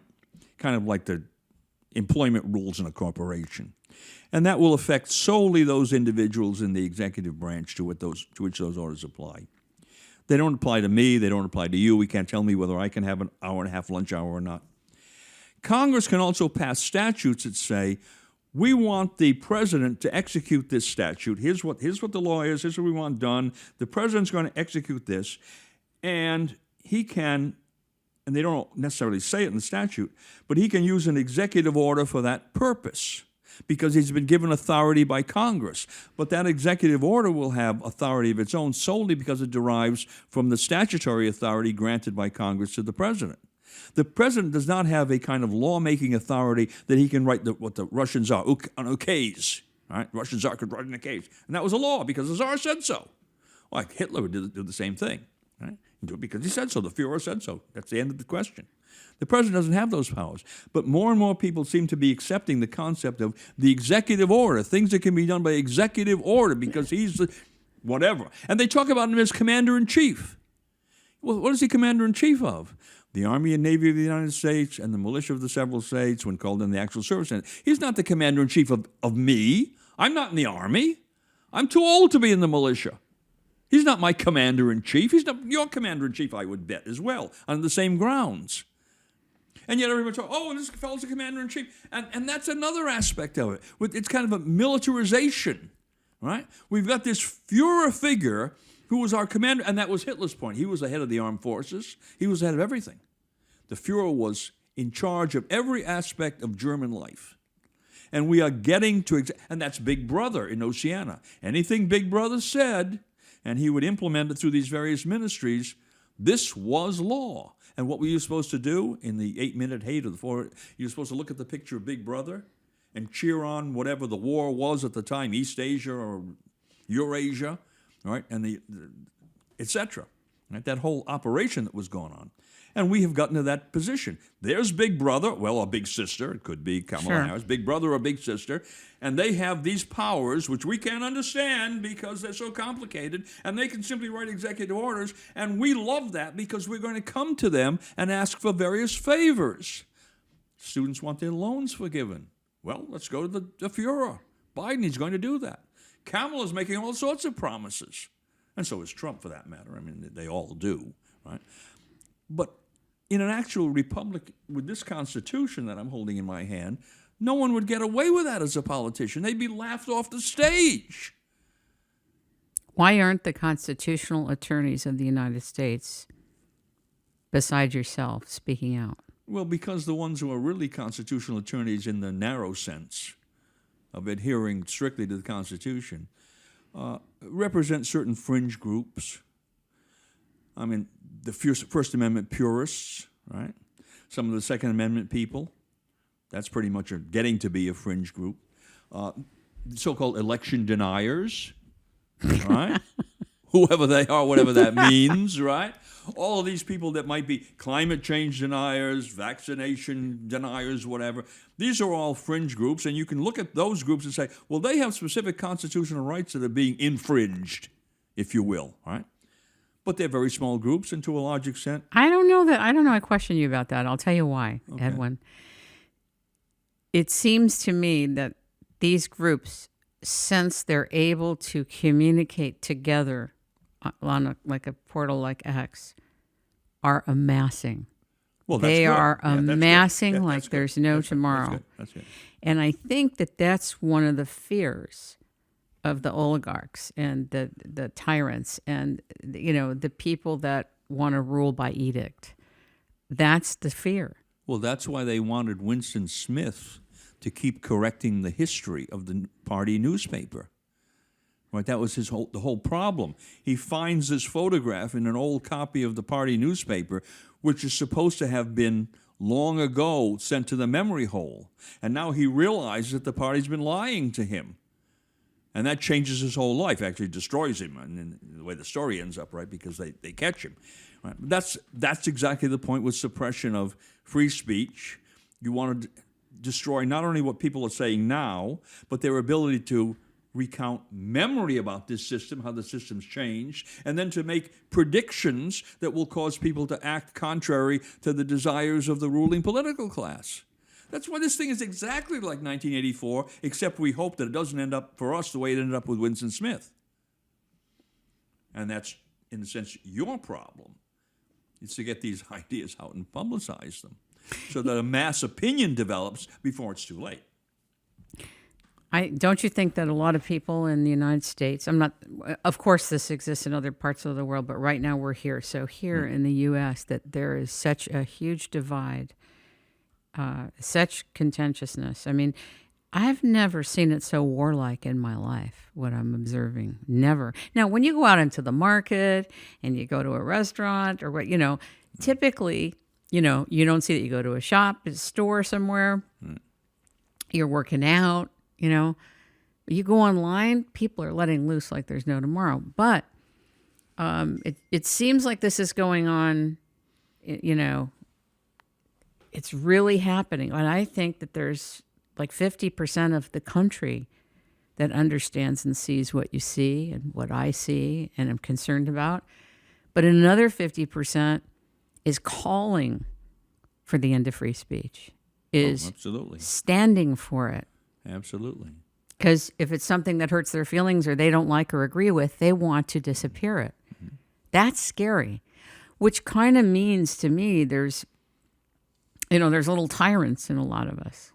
There's like little tyrants just waiting to be grown, It was shocking to me. I have to go back to this because I'm still kind of in shock about it, how somebody from the EU can want to manage what they want taken off of a platform, coming to Elon Musk, finding him whatever it is, or threatening to fine him $300,000 a day. Whatever it is, I can't believe how is it somebody can come to this country and do that from another country. How is that possible? Well, it shouldn't be possible. They have a lot of hubris. To come in here, it completely violates the Constitution, doesn't it? Well, let's simplify it, because I don't know exactly what his technological structure, but let's say he's broadcasting this from the United States. Well, the portal's in the United States. Okay, it's a United States corporation. He's broadcasting this from the United States. It's United States citizens who are saying what they're saying. It's all kinds of people. Let's just say it's United States citizens. There are a lot of United States citizens that are on this platform, right? So we don't worry about Germans that might be subject to German law, right? And some European country comes into the United States and says, we want, I guess they have to come to the United States courts to enforce this fine because he's not going to pay it in Germany, right? No, but what I was hearing was that there would be threats to turn off X being accessible or make it against the law to be accessible in Europe. To which I guess he would say, turn it off. Turn it off. Mm-hmm. Didn't he say that in Brazil, turn it off? I think he did. Yeah. But I don't know for sure. I don't remember. Turn it off and see what your people will do. Turn it off and see what your people will do. Well, the head of Brazil, I think, or somebody in the court system of Brazil, I can't remember which one it was at the moment, I think threatened if you use a VPN, you're fined $6,000 or $6,000 a day. I don't know what it was. It was to chill everybody, frighten everybody. So they're going to chase the Brazilian citizens. Well, that's what was happening on that end. Threaten the Brazilian citizens. Apparently, also. Well, isn't that just what tyrannies do? Should we be surprised? No. No.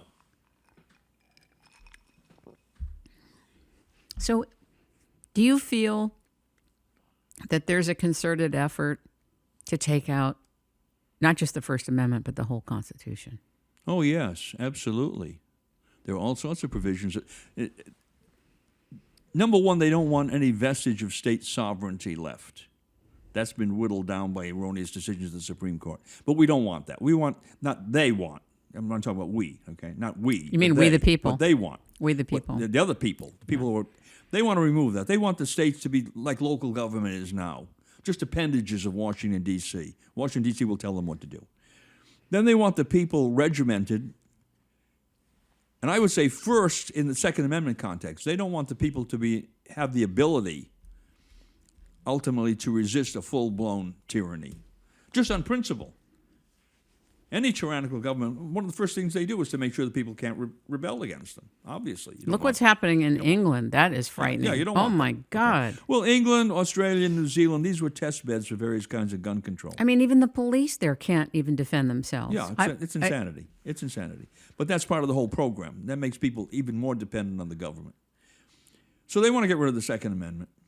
And then they want to get rid of the First Amendment, quite obviously, because even if the Second Amendment's gone, you might still have an opportunity in the First Amendment to, create political difficulties for them. And are they doing this? Oh, of course they are. Big time. They're doing exactly, put it bluntly, if I were a dictatorial figure capable of doing it, I would be following the exact same path they're following, except perhaps a little faster. I'd be moving a little faster because the internet has allowed more negative to them, information negative to them, to permeate the culture. And more people are realizing, wait, there's something fundamentally wrong with the way these people in these positions are misusing their authority. And then that leads, of course, to, well, what should we say, a bad result for the people in authority. That's why in 1984, what did they say? He who controls the present controls the past, and who controls the past controls the future. That's exactly the principle they're operating on. It's like 1984 was written as an instruction manual for these people. Except I would do it faster, because I think I know a little bit more about the way to move tyrannies around, having read about them. So I think I could do a better job now. But they are following the same pattern, well, because they have to. They have to prevent the ability of the people to resist physically, and then they have to prevent the ability of the people to resist mentally. Once you have those two things under control, done. You're done. That's right. Stick the fork in the capon is cooked at that point, right? And so the Second Amendment, well, they've been chipping away at that, and we've had some, what shall I say, resistance from the Supreme Court, 2 or 3 decisions from the Supreme Court, because it happens to have the composition. If we had the other composition that they would like to put on the Supreme Court, the Second Amendment would be gone already. And now they're working on the First Amendment. First Amendment's a little more difficult because they have a huge body of First Amendment law coming out of the Supreme Court in favor of free speech in almost every instance you could imagine. So they have to invent these false categories: misinformation, disinformation, hate speech, whatever, right? And claim these are exceptions to the first. Oh, the exception rule. That's right? Ridiculous. The unwritten exception that kind of pops up. And therefore, they can get around all of the body of law that says, wait a minute, the First Amendment is, if not absolute, it's pretty darn wide. Well, oh no, because we have exceptions. Hate speech, what is that? Well, that's what we say it is. Misinformation, what's that? That's what we say it is. So we now define the context of permitted speech. Oh, and then you can have First Amendment rights to that permitted speech. Here, let me give you an example. On X, there were some politicians, and I won't name them, but that were writing that their candidate was pro-woman, and, you know, by voting for this person, you know, you're really empowering women. Now, you and I live at a time, we both know, apparently women have to even define themselves. We have to define ourselves now because apparently whatever we've always been is not happening. It's a mystery. It's a mystery. Women are mysterious, but definitely not at this level. And apparently objective reality is not being taken into account. Our biology doesn't mean anything. You know, who we are at birth doesn't mean anything. But anyway, if I start to have a dialogue about that, which I did on X, questioning the layers of this and saying, look, you know, personally, I really don't want to see men in women's bathrooms. I don't want to be in women's spaces of changing and see men in there. If I want to, I go to a co-ed one, right? And as a former tournament tennis player, I really think it's horrendous that men are entering women's sports and being allowed to compete and beat us. Okay, I don't think it's okay. But what I'm saying, even right here, could be used against me for the rest of my life under the hate speech, propaganda laws, whatever you want to call it, the edict, the new edict. Questioning it, you know, saying I'm not okay with it, saying I don't like this that's going, even that could be considered hate speech. Is that frightening or what? Is that frightening to you? Well, I could be fined. I could be. It could be a crime. I know, but when I think I'm frightened, I mean, it's something that comes out of the blue. In Europe, it's happening. Well, sure, it's happening in big Europe. time. I mean, you can pray in front of an abortion clinic and you can be arrested. Yeah, they don't have a constitutional concept the way we do. Right. That's why I'm bringing this up, because it's so That's important. Exactly the problem. So you expect them to go first in this Yes. downward spiral, right? Because they don't have that limitation built into their system. We're hanging on solely because we have it, and yet the people that are in charge of this country, at least in a titular sense, in public office, the political class, I call them, they're trying as much as possible to remove it, water it down, make exceptions to it, create a new one. That's the one that worries me. I can imagine what that will look like, because they've been trying to do that since the 1930s. In fact, this whole cancel culture thing, I like to tell people, this is nothing new. There's a book which your listeners can probably still get. It's called The Red Decade by a man, Eugene Lyons. Have you ever read that book? No, but I'll read it. Eugene Lyons was a journalist, and he spent a lot of time in Russia under the Stalin period. And I guess he was a pretty far left guy to begin with, and he became disillusioned in Russia by what he saw. And then he started writing honestly about what he saw, and they began treating him as a persona non grata. Okay, so he comes back to the United States. And he writes this book in the late 40s, talking about the Red Decade, which is the 1930s, when there was this tremendous enthusiasm among the intelligentsia in this country for what was going on in Russia. They were even believing that the show trials were valid trials. You know what I mean? The trials that Stalin held, right? He's killing millions of people, and they were praising him as a great leader. And he has one chapter dealing with what I would call the cancel culture. And it was the kind of intellectual terrorism. And he's talking about fairly high level in the intellectual class. So he's talking about people in the media at the time, which was the print media, newspapers, the big magazines, columnists, radio, newspaper columnists, and people in entertainment industry. Okay. And how they acted among themselves to cancel within their own group anyone who questioned how great Russia was, how good Stalin was, even that the Communist Party was something that was completely in accord with all American ideals. You read that one chapter, and although the labels that were used, fascist was one of them, actually. One of the labels that was used at the time was called somebody a fascist. But some of the other labels are a little antiquated, and they've changed it now in our cancel culture. But what they were doing in the 1930s was exactly the same thing they're doing now, except they were doing it then on the radio, in print media. Now they're doing it on the internet, because the internet's taken over that. Right, they're doing it everywhere, but it's now in the internet in addition. Yes. And they're applying it to everybody. The Red Decade is talking about people, I would say, at the high intellectual level. People who actually read Collier's magazine or Time magazine or whatever, read the New York Times. Today they're applying that same principle to everybody, all the way down to the bottom in society. We are now all the deplorables. Oh, we're also fascists. Anyone who supports Trump. And I have negative things to say about Trump in many respects. But I guess if I said, I believe that what Trump is saying about this or that is good, I guess I would be labeled a fascist. Or I would be labeled a deplorable or irreconcilable, whatever the words are that they use. It's exactly the same technique. And why? Because who were the people that were doing it in the 1930s? They were this left-wing operation. The same people, ultimately, that run Oceania in 1984. It's the same mentality. They were just had different media of publication and communication, and they were using different terminology, and they had someone that they could use outside of the United States to uphold as a system that they could use outside of the United States to uphold as better than our system, the Soviet system. Soviet system was bringing prosperity. The Soviet Union system was bringing freedom. The Soviet Union was idealistic, and on they go. And meanwhile, Stalin is killing millions of people. And he's holding show trials of his former associates in the Politburo where they confess to these insane charges of conspiracy. And the people in the United States at those levels say, well, yeah, that's probably true. Yeah, it could be true. Yeah, absolutely. They would turn against Stalin because he's doing such good work. And you look at that back now and you say, those people must have been insane that was saying that. But what was happening?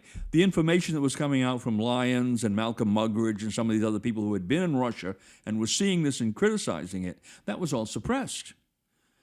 And the information that was promoting the Soviet system, even from the Communist Party in the United States, that was all being promoted. So they were playing the same game. in terms of media control. They're playing the same game in terms of propaganda. They're playing the same game in terms of the words they would use, words of some type, to demonize their opponents without ever debating their opponents. It's the same thing. Nothing new, except now these people have much better methods of propaganda and agitation to use than they ever had in the 1930s. And we can't necessarily point to someone like Stalin and say, well, he's killing millions of people there in the famine. He's sending millions of people off to the gulag. We'd have to say that about our own politicians. Although obviously they're not as bad as Stalin was, but they're doing terrible things to the economy. They're doing terrible things to food supply. To the food supply. Food supply, medicine, pharmacology, etc. Freedom of speech. Let's take that one. Are their principles of freedom of speech really that different from Stalin's principles of freedom of speech? I would defy anyone to show the real difference. And I say, anyone get that book? It's dated in certain ways because the Communist Party at that time was, as I say, was considered to be some kind of a legitimate political organization, right? They were idealists, right? But you read that chapter on this, it's towards the end of the book. I can't think of the title of the chapter. But it's about their method of political correctness and their method of suppression of criticism, debate for that matter. Exactly the same. What do you think of Tulsi Gabbard being on the terrorist watch list? National Guardsman, been in the military, been a congresswoman. Well, what is that? Well, if I were running the terrorist watch list, she would have been there a long time ago. Why? Well, she's dangerous. Why? Why? She comes from what? A liberal background. She's a woman. She's a Democrat for a long period of time. She ran for president at the time, way back when, right? So what is she? She's, from their point of view, a turncoat. Right. She is the Trotsky attacking Stalin, right? Or Bukharin or Kamenev, whoever the heck it is, right? So she's the most dangerous figure of all to them. Someone who comes from their milieu, someone who was, at that time, convinced that they were right, and from living that life within their milieu, she realizes that they are wrong and dangerous, and she changes over to become a supporter of, I guess she became a Republican, for heaven's sake. Yeah, she did. Okay, she became a Republican. She changes her spots, which leopards aren't supposed to be able to do, right? So she is obviously going to be on that hit list number one, because that's the worst possible person you can be, is a renegade. That's another thing from this book. That's a word that they used at the time. If you were someone who had been on the left, especially if you had been in the Communist Party or some transmission belt organization that they had, right, one of these front groups, and you left that group and you started criticizing it on the basis of your own information having been inside, then you were a renegade, and that was the worst thing you could possibly, a renegade and a red baiter. That was this particular term, a red baiter, right? And that's what she is. She's a renegade, and not a red baiter, but a Democrat baiter now, because she's saying, well, look at all the things the Democratic Party are doing. This is not my Democratic Party anymore. Isn't that what Robert Kennedy said? This is not his Democratic Party. This isn't the Democratic Party of his uncle and his father. Well, he's a renegade. And are they treating him that way? Yes. Well, yeah, I guess they are. Took awfully long to get Secret Service protection for him. Yeah, That so was scary. he's getting the 1930s treatment. I never understood that. How could they do that? They were pointing something out to him. They were sending him a message. You had two members of your family who had Secret Service protection, and they both ended up with bullets in their heads. What do you think might happen to you when you don't get Secret Service protection? So shut the water up. Right? We don't need you criticizing what you're criticizing. And what was he criticizing most of all? Health issues. Right. Right? The pharmacological industry, the vaccination problem, the COVID business, right? Which was all in people's minds right now. We weren't thinking about the polio epidemic or whatever 50 years ago. He was another renegade, because he was, in a sense, on the inside of this, because in his organization he had done so much work in that area. And they didn't want that. They never want that. They're pretty brave, because if this doesn't go the way they hope it goes, and everybody on that part of the ticket hopes it goes, they're in danger. Well, I'm sure they have a plan B. I hope they have a plan B. Yeah. No, I mean they, not Mr. Trump, assuming Trump wins. I don't think Trump may have a plan B. I doubt whether he No, I has mean, a plan I'm A. saying for their well-being after, let's say the other side wins. Oh, I'm well, talking their physical well-being. Oh, well, then I think all bets are off for them. They would be wise to seek political asylum in I don't know where, someplace, get out of the country. That's pretty heavy, they'll what use you're saying. lawfare against them. They'll use the same thing they used against Trump. Right? Oh, we're going to sue you for this. We're going to sue you for that. Have all sorts of people charging you with this or that, and the sexual peccadillos or whatever. Who knows what they'll invent, right? And you'll be sued. And if you don't, you got $15 million for lawyers. Too bad for you. You don't have the money. We'll run into the ground with that. I don't know how much money RFK has, but I can't imagine Tulsi Gabbard's a fantastically wealthy individual, right? So, yeah, that's the message they send. And I'm telling you, in the 1930s, they were doing the same thing. They weren't suing them. I guess they hadn't figured out how to use lawfare against them. But they would use these techniques right now that they're using against these people. Exactly the same. They never change. Tyranny never changes. It's just the time frame and the form, right? It's the people, and it's maybe the costumes they wear. You know, the tyranny in the Italian city-states. They wore different costumes than they wore in Europe in the 1930s, or they wear now. But the techniques are always the same. Disarm the people so that they can't resist. You can't have resistance. That's the most important thing. You can't allow them to be in a position to resist. And then disarm them physically and then disarm them mentally. And you disarm them physically by disarming them mentally. Right? Oh, you don't want a gun? That's the last thing you want. Guns are dangerous. Take the guns away. What do they teach in the public schools today? If you hold your fingers pointing like a gun. If you had, what was the case? The child that was disciplined because he had bitten his Pop-Tart into the shape of a gun? I didn't know about that. Oh. Well, I thought that was that typical, right? Oh, well, we don't want that. We don't want that. And as I say, 1984 is your classic example of exactly what's happening now, except it's beyond Winston. It's beyond just Winston Smith and Julia. I guess the two of them, Winston Smith and Julia. Very large numbers of people are realizing that they have been lied to about history, about current and present events, about future promises of politicians, right? About the background of these people, who they're tied to, who they're beholden to, and they don't like what they hear or they don't like what they've learned. They become very dangerous. They're not quite the renegades that Tulsi Gabbard is, but they still are renegades because they're backing away from this mindset that was controlling it. You can't allow that to happen. You can't allow people to wake up at any level. I mean, especially Tulsi Gabbard, but at that level, but even at the lower levels in society, you've got to keep their minds completely stultified. And when you see that that's not happening, that you're losing control, well, then what do? You turn to more severe methods of control. At a time soon, I would like to sit with you again and talk about the monetary system and what's happening with the blockchain, what's happening with Bitcoin, what's happening in the markets. Oh, goodness. And constitutional money. Yeah. But before we do that, I just want to ask you, kind of off the cuff, are you concerned about CBDC coming in? Central bank digital currencies being installed and changing our lives forever with a surveillance apparatus. Well, if it contains a surveillance apparatus, if it contains the ability to shut down access to bank accounts, stock accounts, whatever it may be. They say you can't use this anymore because your social credit score dipped below 75 or whatever the standard is. Well, that's the big danger. You have digital currency right now. Right. As a practical matter, people don't normally handle currency. That's true. Credit cards, etc. It's all digital currency. And they are trying in certain instances to cut people off. Some banks have done this.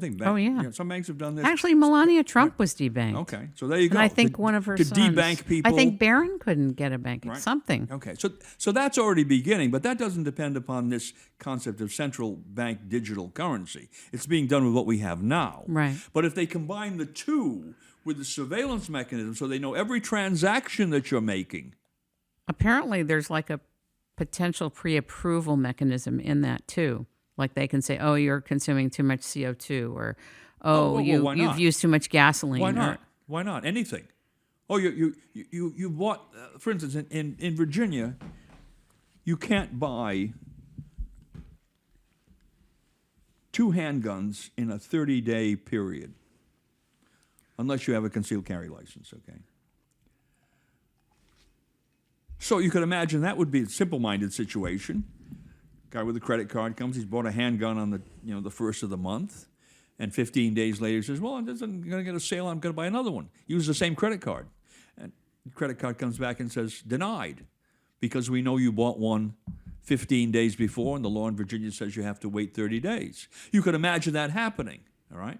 I'm not aware of such a case, but that could be done right now through your credit card company, right?